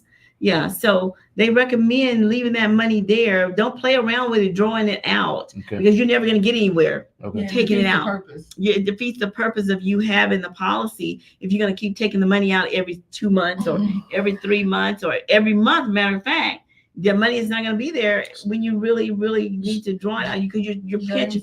I appreciate it, James. What do you say? Malcolm's still young. Now with this hip I got. No, sir. I can't say I'm still young, James, but I appreciate it. I felt like Superman until this hip went out. I still had my strength. See, now you need. That's why you need to get that policy and get everything in place, because having your hip as time goes, it's gonna deteriorate and get worse. Yeah. So now it's a good time, especially if you're not having a whole lot of medications you're taking. No, I'm not taking a lot of medications. Or going to that doctor's office and all that craziness, you know what I'm saying? Because all that stuff goes into the medical bank. Before you get to that point, you need to get that policy. You need to get that policy, because that's a major factor. And that brings about what one of our discussions is about: who decides whether you get that policy or not. People don't know. They think we make the decisions. We do not make the decisions as to whether a person gets a policy or not. No. That comes from the underwriters. Yeah. The underwriters are the ones that make the decision whether you or I get a policy or not, because they collect appropriate and accurate information required to assess, the client's, situation and decide on the what the risk may be for the policy. Yeah. So we don't decide. People say, well, you didn't give me my policy. I ain't had nothing to do with your policy. And the thing about it is, if your risk is too great, then they have the right to deny you a policy. Right. Yeah, they have that right. Which because you are a risk. Yeah, and that goes back to waiting till it's too late, and then you can't get the policy you want. But so now we can find something that's going to suit your needs in case something happens, but it may not be the amount that you wanted. Right, because what they do is they go by your previous loss records. They use your age as a reporting factor. They do your medical reports. Now they even do your credit ratings. People don't know that, and your driving records. Yeah. So all of that factors into you getting a policy. So if you're a person that have an accident every 2 weeks, that can be detrimental to how much you pay. I have a friend like that. Y'all can't be having all these. I have a friend like that. She's had 5 accidents in 4 years. 5. And she blames everybody else. And I'm like, no, that's you. So look, I'm gonna tell you, I had in 3 years, I had 1 accident each year. So I had three accidents in 3 years. But I was never at fault. It was always somebody who ran into me. So when I got my first Camaro, beautiful Camaro, black on black, and it was a young 21-year-old that was where we just came from coming up here. And he saw the car. He was way on the other side of the street, but he saw my car. He busted a U-turn and tried to race me. But of course, I'm not paying attention. He on the other side of the street. But when he hit me, he said, well, I thought she saw me. All she had to do was hit a brake. So you have people with that mentality that I thought you saw me. All you have to do is hit your brake. And that puts you at risk for getting a policy, because even though it wasn't your fault, they're going to look at the fact that you were in an accident, period. So that's based upon, okay, she's in a car accident. Medically, did she go to the emergency room? Was she prescribed medication? Because a lot of times, most of us that get in car accidents, we go to the emergency rooms, and people don't understand when they ask you for your social, that stuff is going straight to the MIB, medical bank. Yeah. And then when you have these accidents and people don't have insurance, you're using your underinsured, uninsured motorists. So after you use that so many times, your insurance rate for that goes up, which is also flagged for this. Yeah. A lot. It's a lot of factors that that goes into the decision making that we don't do. We don't do any of the decision making. Thank God I don't, because you can imagine how many people gonna blame you for not getting policies. Look, because if it was up to me, they come to me with a little sad story. I'm like, okay, well, let me give you this policy, but it's not up to us. But that's what we always say: be honest with us when we're filling out this paperwork. Okay, because there is paperwork that certain questions are being asked, and they already pretty much know the answer when we turn in that policy, right? Because they're going to pull everything up in the system that they possibly can, because it happened to me. And one of my clients was denied, on there, asked you, have you ever been with a carrier? You named the name of the carrier. And he said no, because I was applying with him for the carrier. I asked him about the particular carrier. He said no. Well, guess what? I get an email from the carrier saying they denied him based upon he lied about his medical history before. So now I'm having to call up my client and ask what happened here. Yeah. It's just like I say this all the time. It's just like a lawyer defending somebody for murder. For real. You got to tell the lawyer. For real. That part right there. And they be trying to hold, I didn't do it. That part right there. And then stuff sneaks up on the lawyer in the middle of trial, and he's like, I can't protect you like this. Yeah. You see it on the movies, like you said at the beginning of the show. What you see in the movies actually happens. Yeah. And if you don't tell the lawyer, he can't protect you. Exactly. And then I had to, and it was something to do with something that somebody did fraud on him or whatever. I had to have him write a statement so I can get it, to the company. But anyway, I ended up going with a different carrier and got him approved. But it's just like, just put it out there. Tell us what's going on with you so we'll know, so we don't be blindsided when we get emails and phone calls, from these carriers saying, well, what happened here? I'm like, well, he said, well, yeah, this is what we got. Then they'll come sending us emails back, inquiring about a certain medication you may be taking that they pulled up in the system. Yeah. That they didn't tell you. That they didn't tell us about. No medical history. And then you come back, you got a list this long. Oh no, I'm not taking any medicines and I don't have a medical history or anything like that. I'm like, are you sure you're not taking any kind of No, I'm in good health. And then I get an email with a list to get information from you as to, are you still taking this medication? When did you first start taking this medication? Have you stopped taking this information? So you got to get dates and stuff like that. Or you got to go back to your physician to get a letter stating A, B, and C. That's a lot of work for a person. Oh, yeah. When it could have simply been answered from the very beginning. And some people think, oh, well, because I don't have that particular doctor anymore. I changed the doctor, so I know they just don't ask me about this last doctor. I'm gonna give them information, but no, they go all the way back. And it pertains to if you have a criminal history, if you've been incarcerated, they ask those questions too. I had one of my clients who's also a relative of mine to say, no, I don't know him that well because I left Conroe years ago, so I don't know everything about everybody that's going on in my family because I don't socialize with some of y'all like that. So I did a policy on him, and the question was, have you been incarcerated? Blah, blah, no. So then the carrier calls him up. I didn't know that. They sent me an email letting me know they tried to reach him. So I call him up because they found out, pulling it up in the system. So I said, hey, you didn't tell me you were incarcerated. He had the audacity to tell me he want the people in his business. Hell, you were awarded to the state of Texas for X number of years or days. Yes. You ain't got no business because it's in the system. It's in the system. And I'm looking stupid. I'm like, oh my God. So he didn't get a policy.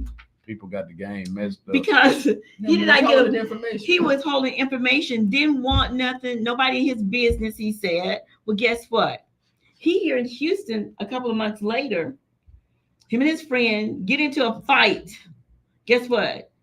His ass got beat to death in the hospital. Guess what? No insurance. No insurance. Because he didn't want nobody in his business. Now the whole family in your business. Not a whole. Because everybody's calling around. He got beat up down in Houston in a fight, but I got jumped, blah, blah, blah.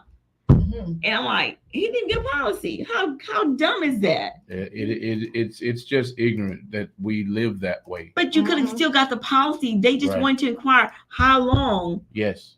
You know, said, hey, can I talk to you in private? In private. Well, it wasn't even that. He would told him he didn't want them in his business. It makes no sense. That to me made no sense. Yeah. That's how and we're I'm raised. like, oh my God. His mom is calling me saying, I'm like, baby, your son didn't get no policy. Yeah. And then you have this situation too, you have those loved ones in your life, whether it's a sister, brother, child, uncle, whoever, baby daddy, baby mama, that they live in the hard life. Yes. Don't wait until you think they're going to go to jail, till they get locked up and think you're going to be able to get a policy on them, because you cannot put a policy on somebody when they're incarcerated. And that's what I want to touch on. We've already touched on it. I brought it up before. Yeah. As part of our nonprofit, at some point, I want y'all to come with me and talk to these families. I spent some time incarcerated a long time ago, 30 years ago, and I would like to educate families. They need to be. If they don't have policies in place, they need to be educated on how important it is. $30 a month. Yeah, instead of $50 a month. Like me, my parents were sending me $100, $200 a month. That could have been a policy. People thought I was rich in that. And it's that good could that have been spent on a life insurance. And good that you bring that up, Malcolm, because individuals do not understand that if you've got a loved one that's incarcerated, you cannot get a policy on that your son, your daughter, your cousin, because they are awarded to the state. Yes. You have to do it before. Yes, ma'am. They go into the state of Texas. Otherwise, you cannot. Yes. It will never be approved. Right. That's and then it's hard once they get out. They have to be out for so long in order to get a policy. I think it's like 5 years, 6 years maybe, before you can even acquire a policy after they've gotten out of the system. After they gotten out? After they got out. And that's still not doing anybody any good. No. Because what if they go out there and something happens? What's to say they still don't have enemies out there or still living that crazy lifestyle? That's right. You know, and they end up getting killed or hurt really bad.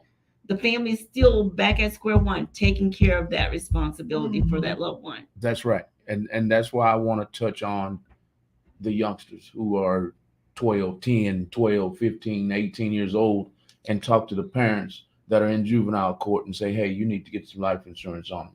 Because like me, I almost died. Yeah. You know, in the streets. Mhm. I was just fortunate not to die. If that were, say, your child, and they're right now, they're 10, they're 12, they're 15, and they think they're tough and in the Get a streets, policy on them. get a policy on them right Get now. a policy on them. If you've got those my grandparents used to say hot-headed kids. Yeah. Get a policy on them. Yeah. You have to, because these kids nowadays, they're going out there joining gangs and they think they're big and bad and they're indispensable Right. and walk up on somebody trying to rob somebody. Right. Or something like that, and that person don't care about them No. being a minor. Not at all. All they know in their mind is that they're trying to rob me, That's and they're right. going to do whatever's necessary That's to protect them. That's Because right. I put myself in that position. If it happens to be, yes, I'm going to protect me. I'm Yes, going to ma'am. save me. Or if I'm with my kids or my grandkids, guess what I'm going to do? I'm going to save us. Yes, ma'am. I may succeed and I may not, but I tell you what, I don't give a damn about you being 15. Right. When you, I'm gonna save my life because I value my life, and that's what a lot of these teenagers don't do is value their other people's lives. Not at all. And you know, I wouldn't even be shocked if, you know, how when they go into these jails, prisons, whatever, I wouldn't be surprised if those systems don't have life insurance on those inmates, because remember, it's a $1 billion industry. So just like they put insurance on slaves back in the days, they probably have some kind of policy. I don't think that I've worked in the system for many years, like 15 years. I'm not aware of them or anyone ever saying that the inmates were covered. But I do know this: when something does happen to them, they're gonna send you back to your mama and your daddy and your family. They don't pay for those funerals. No, they'll call you on the phone and let you know that your loved one, your son, your daughter been killed, shanked, or however you want to put it in the system. And they're going to ship them back to you. When you going to come get them? We're going to send them to the nearest morgue a funeral home. I'm smiling, not because it's funny, but I'm trying to picture you. You worked in TDC? Yes, I did for 15 years. I can't even went in there from teaching school. I was just talking about this to, I think it was Kim the other day, somebody was talking, my brother. I was talking to people about how I came from teaching school. I was very, sit down, be quiet. You remember the day, I remember the day to a T when I left because the inmate said, you don't get a grip, we're going to run you away from here. I was like, sit down, be quiet. They're like, look. And I tell people there's a difference between an inmate and a convict. Yeah. I was trained by convicts, okay?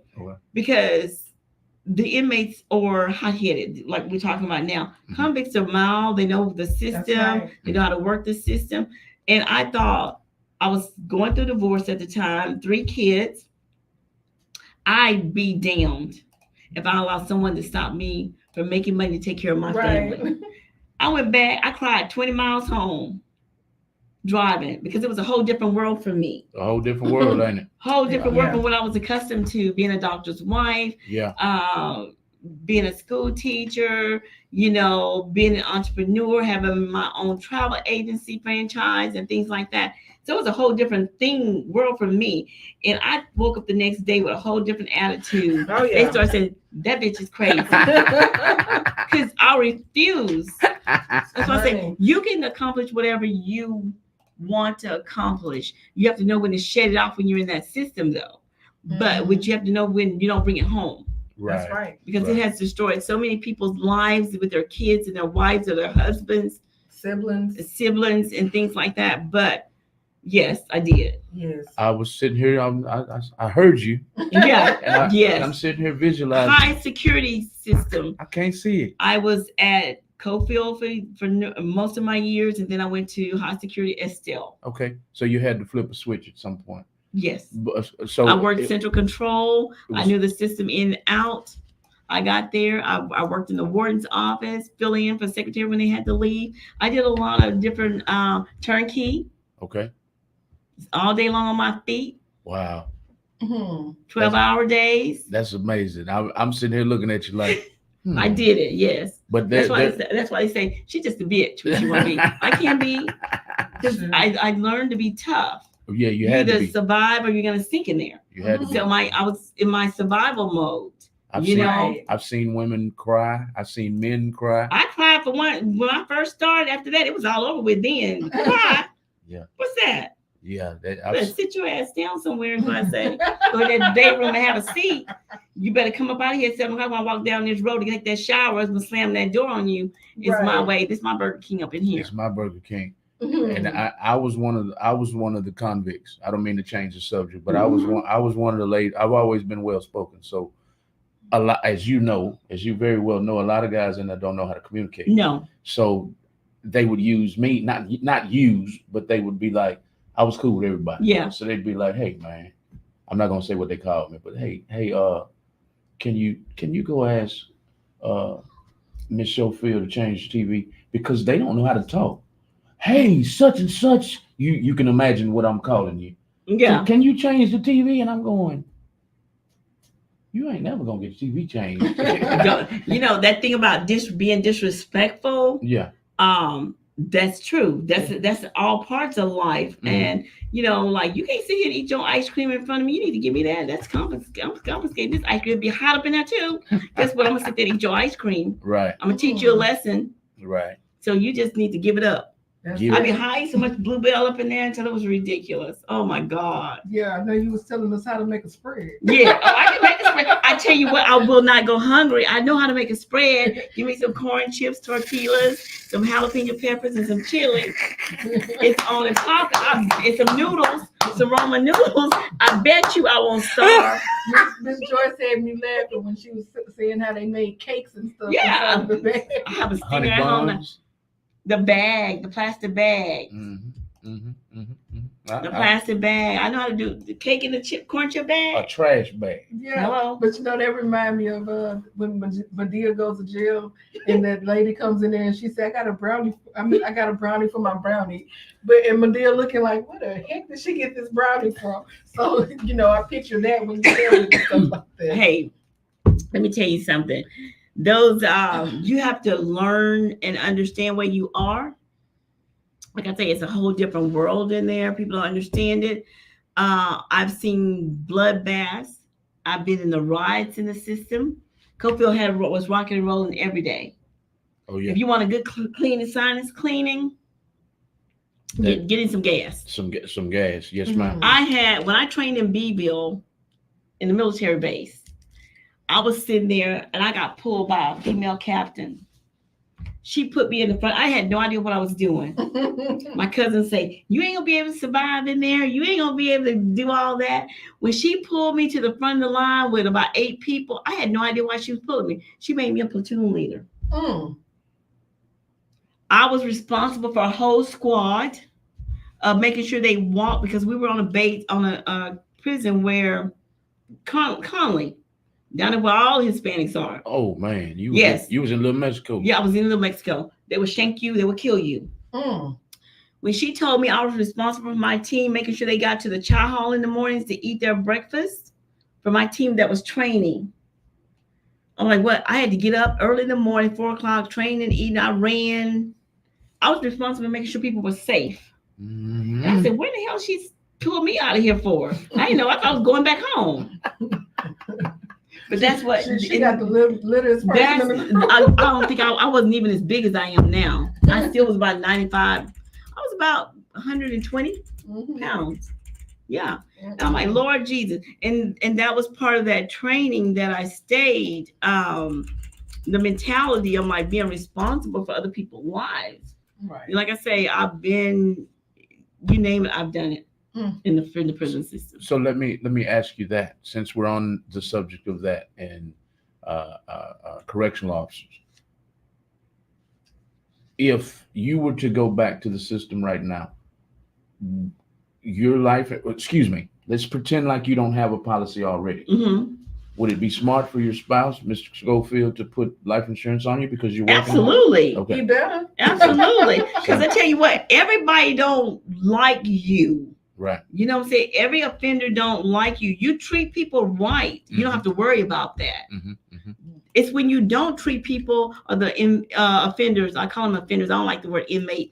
When you don't treat the offenders right, then you got to worry about your back.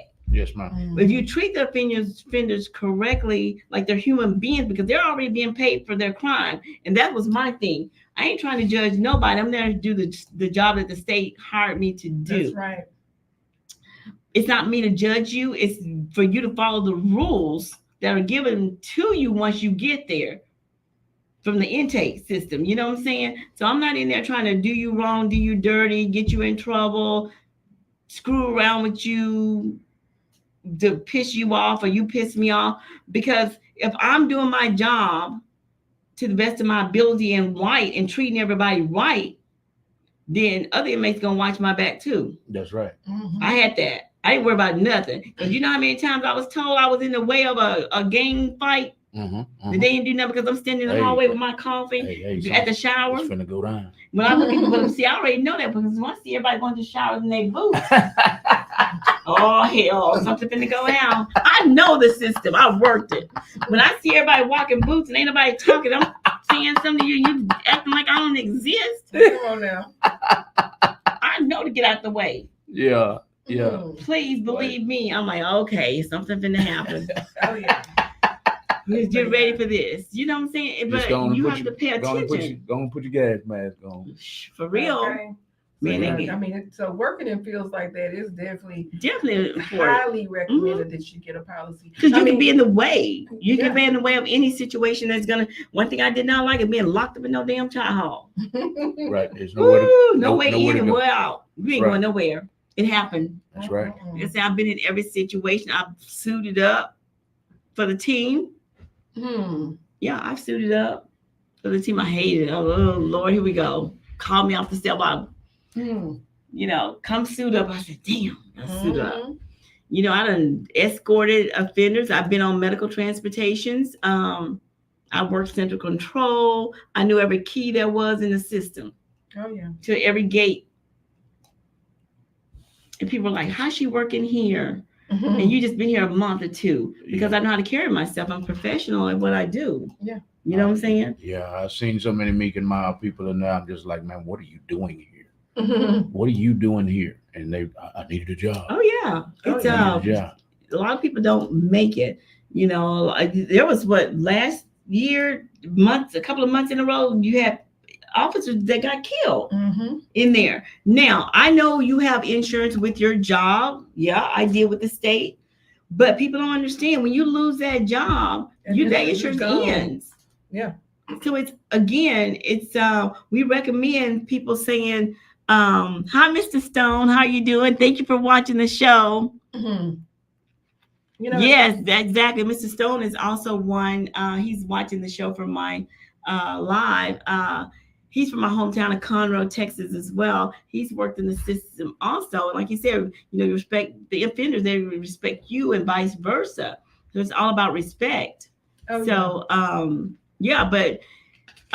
once you're out of the system, even if you're a teacher or whatever job you may be in, you know, it's always good to have your own, because when that job ends or anything like that, that policy that that company has on you or with you, it ends as well.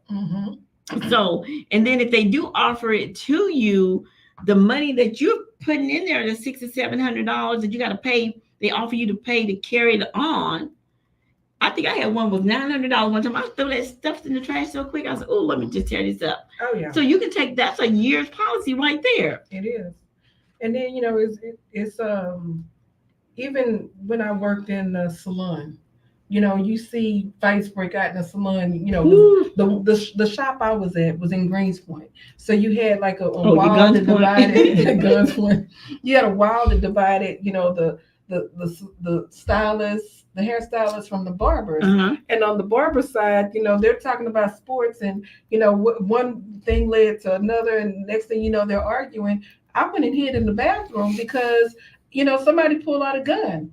Bullets don't have names on it. I'm sorry. Or eyes. You period. know, my children need me as that breadwinner, you know. And at the time they were very young. So, you know, you can be in a place like that. You can be in a nail salon. I've seen nail shops get shot up because somebody nailed, you know, oh, you didn't do my shape right. You know, I've seen a nail owner go after a client with a gun because that person didn't pay. They walked out on them, and the lady shot the gun and missed the client, but you know, luckily just hit a car and no one was in it. That happened a couple of months ago in Dallas. I think it was on the news. Yeah. So you have to be protected, and it doesn't matter what field you work in. You know, anything can happen anytime to anybody. You know, so you definitely have to be protected, you know, so that your family can continue to go on. It was like New Year's Eve, you know, New Year's came in, people were outside shooting guns and everything. And one of the things I always tell people, what goes up has to come down. You know, and people aren't aware that just outside, you know, someone could be out there shooting a gun up in the air and the bullet comes down, hits somebody in the head or whatever. That's traumatic right there alone. So I haven't looked at the news about New Year's if any deaths occurred or whatever, but I'm pretty sure there is or was somewhere, you know, around the country, and this is one of those unexpected tragedies, you know. But people don't think about, you know, you're out there shooting guns up in the air and things like that. You know, what's going to come up is going to come down, or just shooting a gun. Period. It's just it was detrimental. A few years ago in the Katy area, it was a young man that was shooting a gun in the air, and you know, of course, the bullet went up, but when it came down, it hit a car that had a little boy in the back seat. Luckily, it just, you know, grazed him or whatever, but it could have took his life. Just think about people shooting at other people and hit the wrong person, like the guy from the singer. Guy that was here in Houston last year, you know, got shot because someone was shooting at somebody else and shot him. I mean, it's just craziness goes on and people are not protected. And then, you know, parents have to think about, you know, insuring your kids because they love to go swimming, right? Yes. And some of the best swimmers still have a possibility of drowning. It was one family who, you know, they didn't have insurance on their children, and the little girl passed away. You know, she drowned in the pool, and she took swim lessons. She was an amazing swimmer. They said she swam like a fish, but she made one mistake and she panicked. And when she panicked, you know, the water, you know, got inside of her. Yeah. So you still have to insure your children. Yeah. People don't understand. That's why we're here trying to make sure we talk to and educate communities about insuring their family members. You know, it doesn't matter how old they are. If you're over 18, if your family member, your kid's over 18, you need to make sure you get their permission before you try and get a policy, because they will be called to be inquired about if it's even them. If you have grandkids, insure your grandkids. You don't need a social to insure your grandchildren. You don't need permission from the mama or the daddy to insure your grandkids. I didn't. You know, but make sure that they're covered. You know, get a policy in place.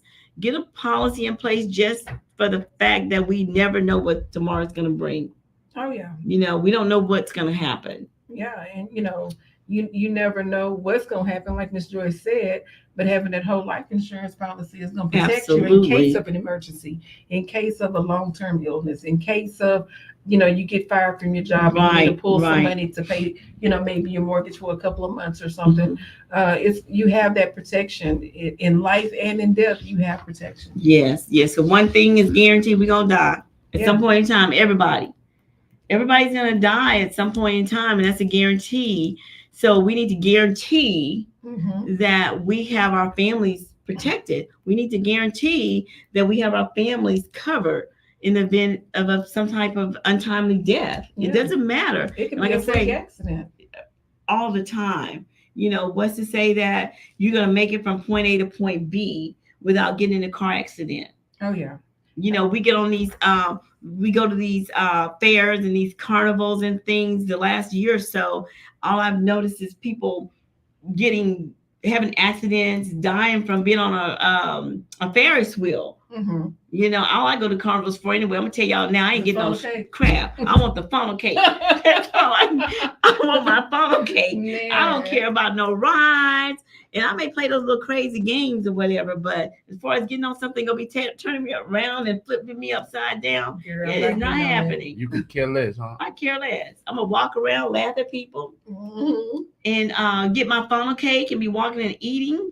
And that's yeah. all I'm concerned about when I go to the little carnivals, because I see them all the time. I be wanting to go to one in Greenspoint, but I'm too scared. Yeah, my baby was asking. We passed by it a couple of times. She's like, "Mom, I really want I to just go want a funnel cake. That's it. But I was watching on YouTube how to make the funnel cake, so I'm gonna try to make it. Oh, well, let me know so I can give me one. They have all kinds of funnel cake. They have the one with the. Now I know when I was working for emergency management, they had a food truck to come out. They had this funnel cake. This funnel cake was this big around. They had fruit and all that other stuff. You can just get whatever you want. That was the best funnel cake I ever had in my life. I miss Astroworld for that funnel cake. Yes. Oh my goodness. God. They had the best. Yes, and there was that Wonderland in the park during this time of year. Yes, I miss Astroworld. Mm-hmm. Come on, Travis Scott. Get that Astroworld back up. Well, he got to come out here and have some craziness happen with him. We don't know if they're gonna let him have no Astroworld or not. Yeah, they might ban him. They're gonna ban him from coming to Houston. I don't think he's been here since that concert. That was crazy. Yes. That was crazy how that happened. Oh my God, yes, but that's. Yes, y'all. It's very, very important to take heed of what we're talking about. Make this coverage contagious. Watch the replay of the show. We're here every Friday from 8:30 to 8:30 to 10:30 p.m. every Friday night. So even if you miss the show, watch the replay. Next week, invite your loved ones. Share. We want to make the coverage contagious. We want to get the information out there so that everyone gets a good understanding of what the message is. It's not about the money. Yes, you can make a lot of money doing what we're doing, but it's not about the money. It's about the mission. So it is the mission before the commission.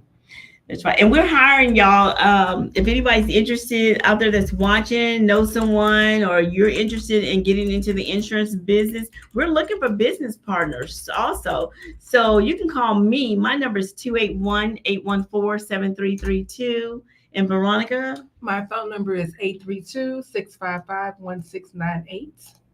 And I'm like, hey, if you want to be your own bank, hey, I suggest you put your money into an annuity. Get rid of those 401ks and protect your money in insurance. Definitely. That's how Malcolm always say, make yourself rich. That's how we gonna make ourselves rich. Come on, let's all try and be a Rockefeller. Rockefeller. Yeah, I'm not. Let's be the Rockefellers, guys. It's never too late. It's never too late to become a Rockefeller. That's how they became wealthy. That's right. Through investing their money in insurance. And people just look it up, Google it. Yeah. And they'll tell you how they became wealthy. One of the wealthiest families in America through insurance. And those that are living in today's time, they're wealthy because of annuities. Yes. They put their money where it's going to make money and not lose it. Annuities will give you that opportunity to make money off of your money and not lose that money. Stocks, they sound fun, but the risk factor in the stock is too great. When the stock market crashes, all that money that you put into that stock is no longer existent. It is gone. It is depleted. It's just gone. It doesn't exist anymore.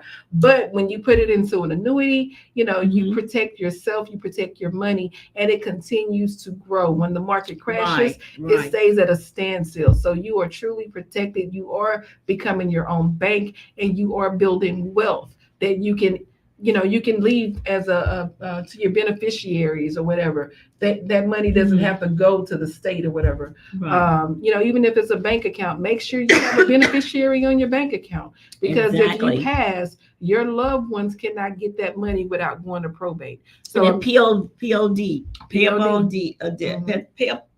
upon death. Yes. Sorry. And also, so you guys just give us a call so we can teach you and show you how to keep your money, grow your money through annuities, guarantee that you have money, and protect your families with your money with living benefits, because the whole life policy has living benefits, cash value, and death benefits. So there's a way that you guys will be able to be your own bank. Yeah. God Become your own forbid bank. all the work that you put in over years and years and years of working, God forbid something happened to you, and what happens to all of that you put in is now gone because the family can't keep it going. Right. Take the time, listen in, tune in on Fridays, go back and listen to some of the replays, and learn what it takes to be your own bank, learn what it takes to cover yourself. Know that it is affordable. Life insurance is affordable. It is not something that you need to wait 10 years for. It's something that's needed now. There's too much happening in today's world to say that you're going to wait another 5 years, another 10, 15, 20 years. Don't think that because your child is 6 months old that they don't need a policy. It's so much easier and cheaper to get it when you don't have any of these elements, like high blood pressure, diabetes, cancer, or whatever else may come as you age. It's cheaper when you don't have those elements happening. As we were saying earlier at the beginning of the program, our mission is to make coverage contagious, and we by protecting families, not just more families but more kinds of families, that are of all ages, all nationalities. That's in any occupation. We want to include people who thought they couldn't even, who's never thought about having an insurance policy before. People who thought they can't even afford a policy. So, people that don't even know that there's a policy out there for them. So we're out here trying to, make coverage contagious and educate the communities on the different types of insurance and how they actually work. So you guys tune in with us every Friday night, like Veronica said, from 8:30 to 10:30 p.m. While we talk coverage over cocktails. So that's what we do as agents. We help protect your families. We help you to protect your family by giving the information that you need to know to make the right decisions about what policies fit your budget and fit your family. So it's more than one. We work with many carriers out there where we can find something for you. It may not be what you want or feel like you need at the moment, but we can find something out there to make sure that you're covered. Yes. To make sure that your family is covered. So again, thank you guys for tuning in. My family over there from Conroe, Texas, Ed Stone. Thank you for viewing the show, sir. Demetria Reed, thank you for watching. My brother up in St. Louis, Sam Paul, and my sister-in-law Pam Richardson, thank y'all for tuning in. June Pinchback, I think she's up in Massachusetts, I'm not for sure, but she's one of my family members. Thank you guys. And Donna Bill was on, she's out there watching also, one of my ex-co-workers. Thank you guys for tuning in tonight for the show. Like and share the program with other friends and family. Let them know that we're here every Friday night, again from 8:30 to 10:30 on Real Talk Radio 100, and we're talking coverage over cocktails. So, one last question: why do we call this show "Let's Talk Coverage Over Cocktails"? Why is it called that? Well, I figured that, most people at home on a Friday night, especially wintertime. So nobody want to hit that cold weather, especially at the moment. So I just feel like you don't have to have a alcoholic beverage to discuss it, or get your coffee, get a Coke soda, get a Sprite, get a root beer, get a slushy, get some water.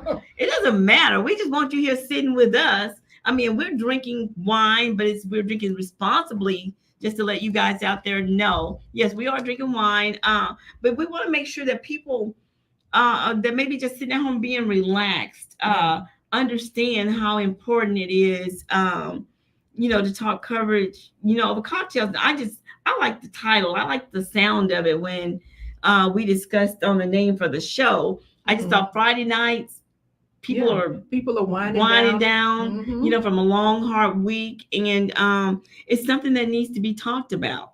Yeah. Again, we always say it's one of those conversations that's very uncomfortable. And it's uncomfortable when you need it and you don't have it. It's very uncomfortable then, because there's going to be a lot of pissed off people because I thought there was insurance. I thought. And I thought it's not going to get you what you need at the moment.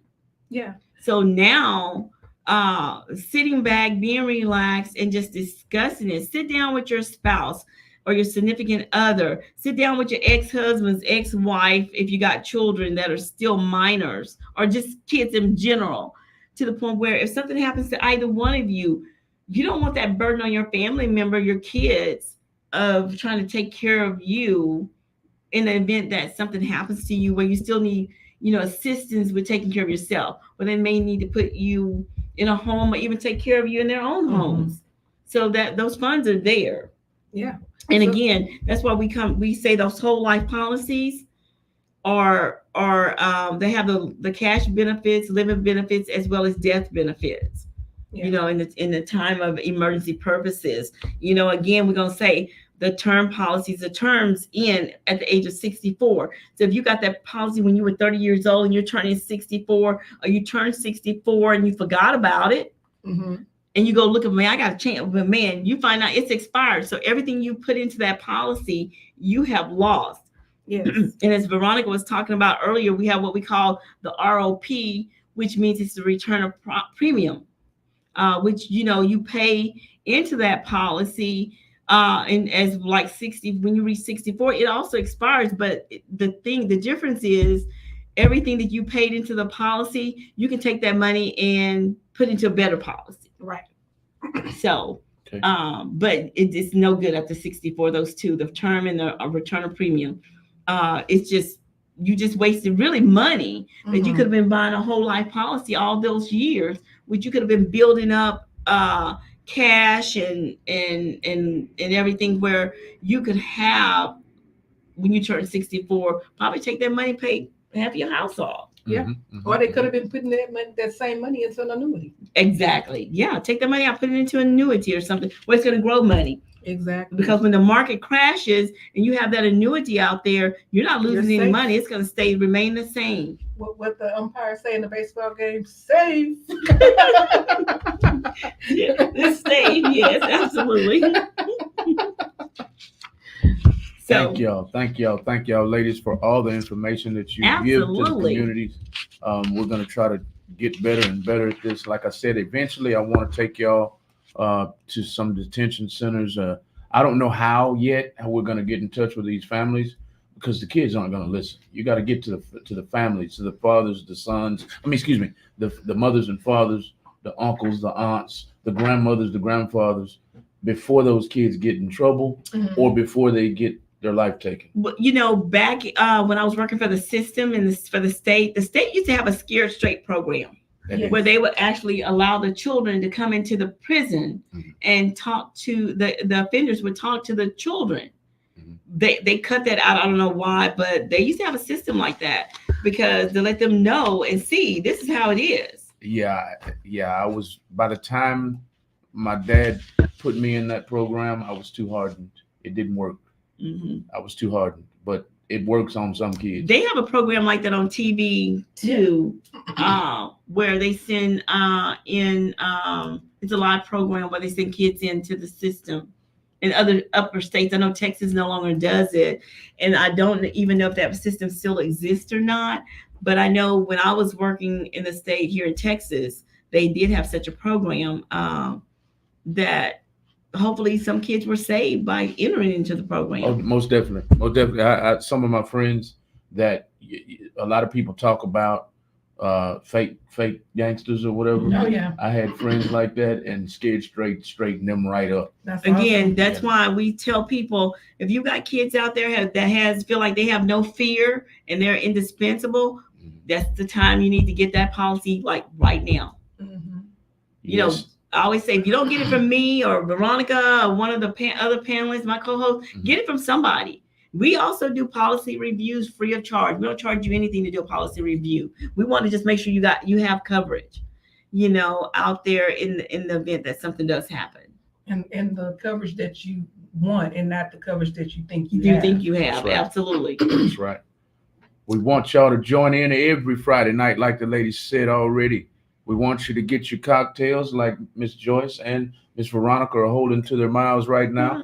And we want to make Coverage contagious. We want to make life insurance coverage contagious, y'all. That's what we want to do on this show. It's called the Let's Talk Coverage Over Cocktail Show. You join it every Friday night from 8:30 to 10:30. If you enjoyed this show, if you enjoyed the replay of this show, you can call any one of the numbers. Joyce is right there on the left side of the screen. That's me. That's her. Oops, let me put her on the screen. That's you. Who are you, Joyce? I'm Joyce Pinchback Schofield. I hail from Conroe, Texas. You can give her a call by that number on the screen if you would like to discuss life insurance. 814-7332 is my number. Call me. Let's do a policy review. Let's get a policy on family members. If you have family members that you feel like need a policy, hey, give them my number. Tell them to call me. If you need a policy, call that number. Or if you'd like to become a part of their team, they are hiring. Yes. They want to teach you how to make money, protect your family, and become your own bank. And you can also go to the bottom right-hand corner of the screen and call Miss Veronica Haley at 832-655-1698. When they call you, Miss Veronica, what are you going to offer them? I'm going to offer them life insurance. I'm going to offer them advice. I am going to give them the real deal Holyfield conversation. It's uncomfortable. So we're going to sit down and we're going to talk coverage over cocktails then too. Hey, that's right. There we have it, y'all. We've come to an end of the show tonight, but it's all about no fish fries, no GoFundMes. No, sir, no, ma'am. Get you a life insurance policy today, tomorrow, or next week, even on Friday night. Call in next Friday night from 8:30 to 10:30. It's all about protecting your family. It's all about protecting your family, becoming your own bank. It's all about all kinds of protection for your kids, your grandparents. It's you have wayward children in your family. Protect them. Protect you, because when it comes time to bury your family, you don't want to have no fish fries and GoFundMes, folks. Call one of the numbers on the screen. Call Miss Joyce Pinchback Schofield. Call Miss Kimberly Hutchinson, who's not here tonight. Call Miss Veronica Haley, who's down at the bottom. I'll enlarge the screen for everybody and get you some life insurance today, and or become a team member and make you some money. We want team members. We want people to help us spread the word. Yes. We need people to spread the word. This insurance thing is $1 billion business. We just need people to know how important it is that's out there, and how important it is to get it. People don't know, or they don't understand it, and not think the old way, because you tell someone, hey, I need to get a policy with you, not to have them think, but you must be trying to bump me off, because that's basically what they're going to think. But it's not like that. It's protecting yourself, protecting your family, not having your family struggle to put you away, in the event of your untimely death. That's right. That's what this is all about. Not about somebody trying to bump you off. It's about not putting your family members in a bind, not having them to worry about I wasn't prepared for this. That's right. Because not everybody has a whole lot of money to bury somebody. That's right. And people out there talking about they don't want to be cremated. Cremations are even expensive these days. So if you don't have money and you don't believe in that process, what are you going to get? What are you going to get? You're going to be in a financial bind. They're going to be getting what they don't want. So you want to be able to get whatever service you want, because a lot of people don't believe in the cremation thing. My mom was one. She did not believe in being in no fire. Period. And there's a lot of people that they're biblically that way. Ashes to ashes, dust to dust. And you want to be able to give them what their beliefs are. Yes, indeed. And not what you want to give them. And as we had a guest one time say, funerals are not for the dead, it's for the living. It is. That's right. Funerals are not for the dead, they are for the living. That's right. That's right. Thank y'all for joining us tonight. If you're watching the replay, please share the video all over the world. We want everybody in the world to know about Let's Talk Coverage Over Cocktails, and we also want to make coverage contagious. Life insurance coverage contagious. We want you to feel more. We want you to feel more obligated to spend your money on life insurance than you feel obligated to buy Air Jordans and PlayStations for your family. That's what we want here on the Let's Talk Coverage Over Cocktails show. We'll see y'all next Friday night. from 8:30 to 10:30. Y'all enjoy our jingle as we say good night. Thank you. Good Good night. night, everybody. Thank you for tuning in.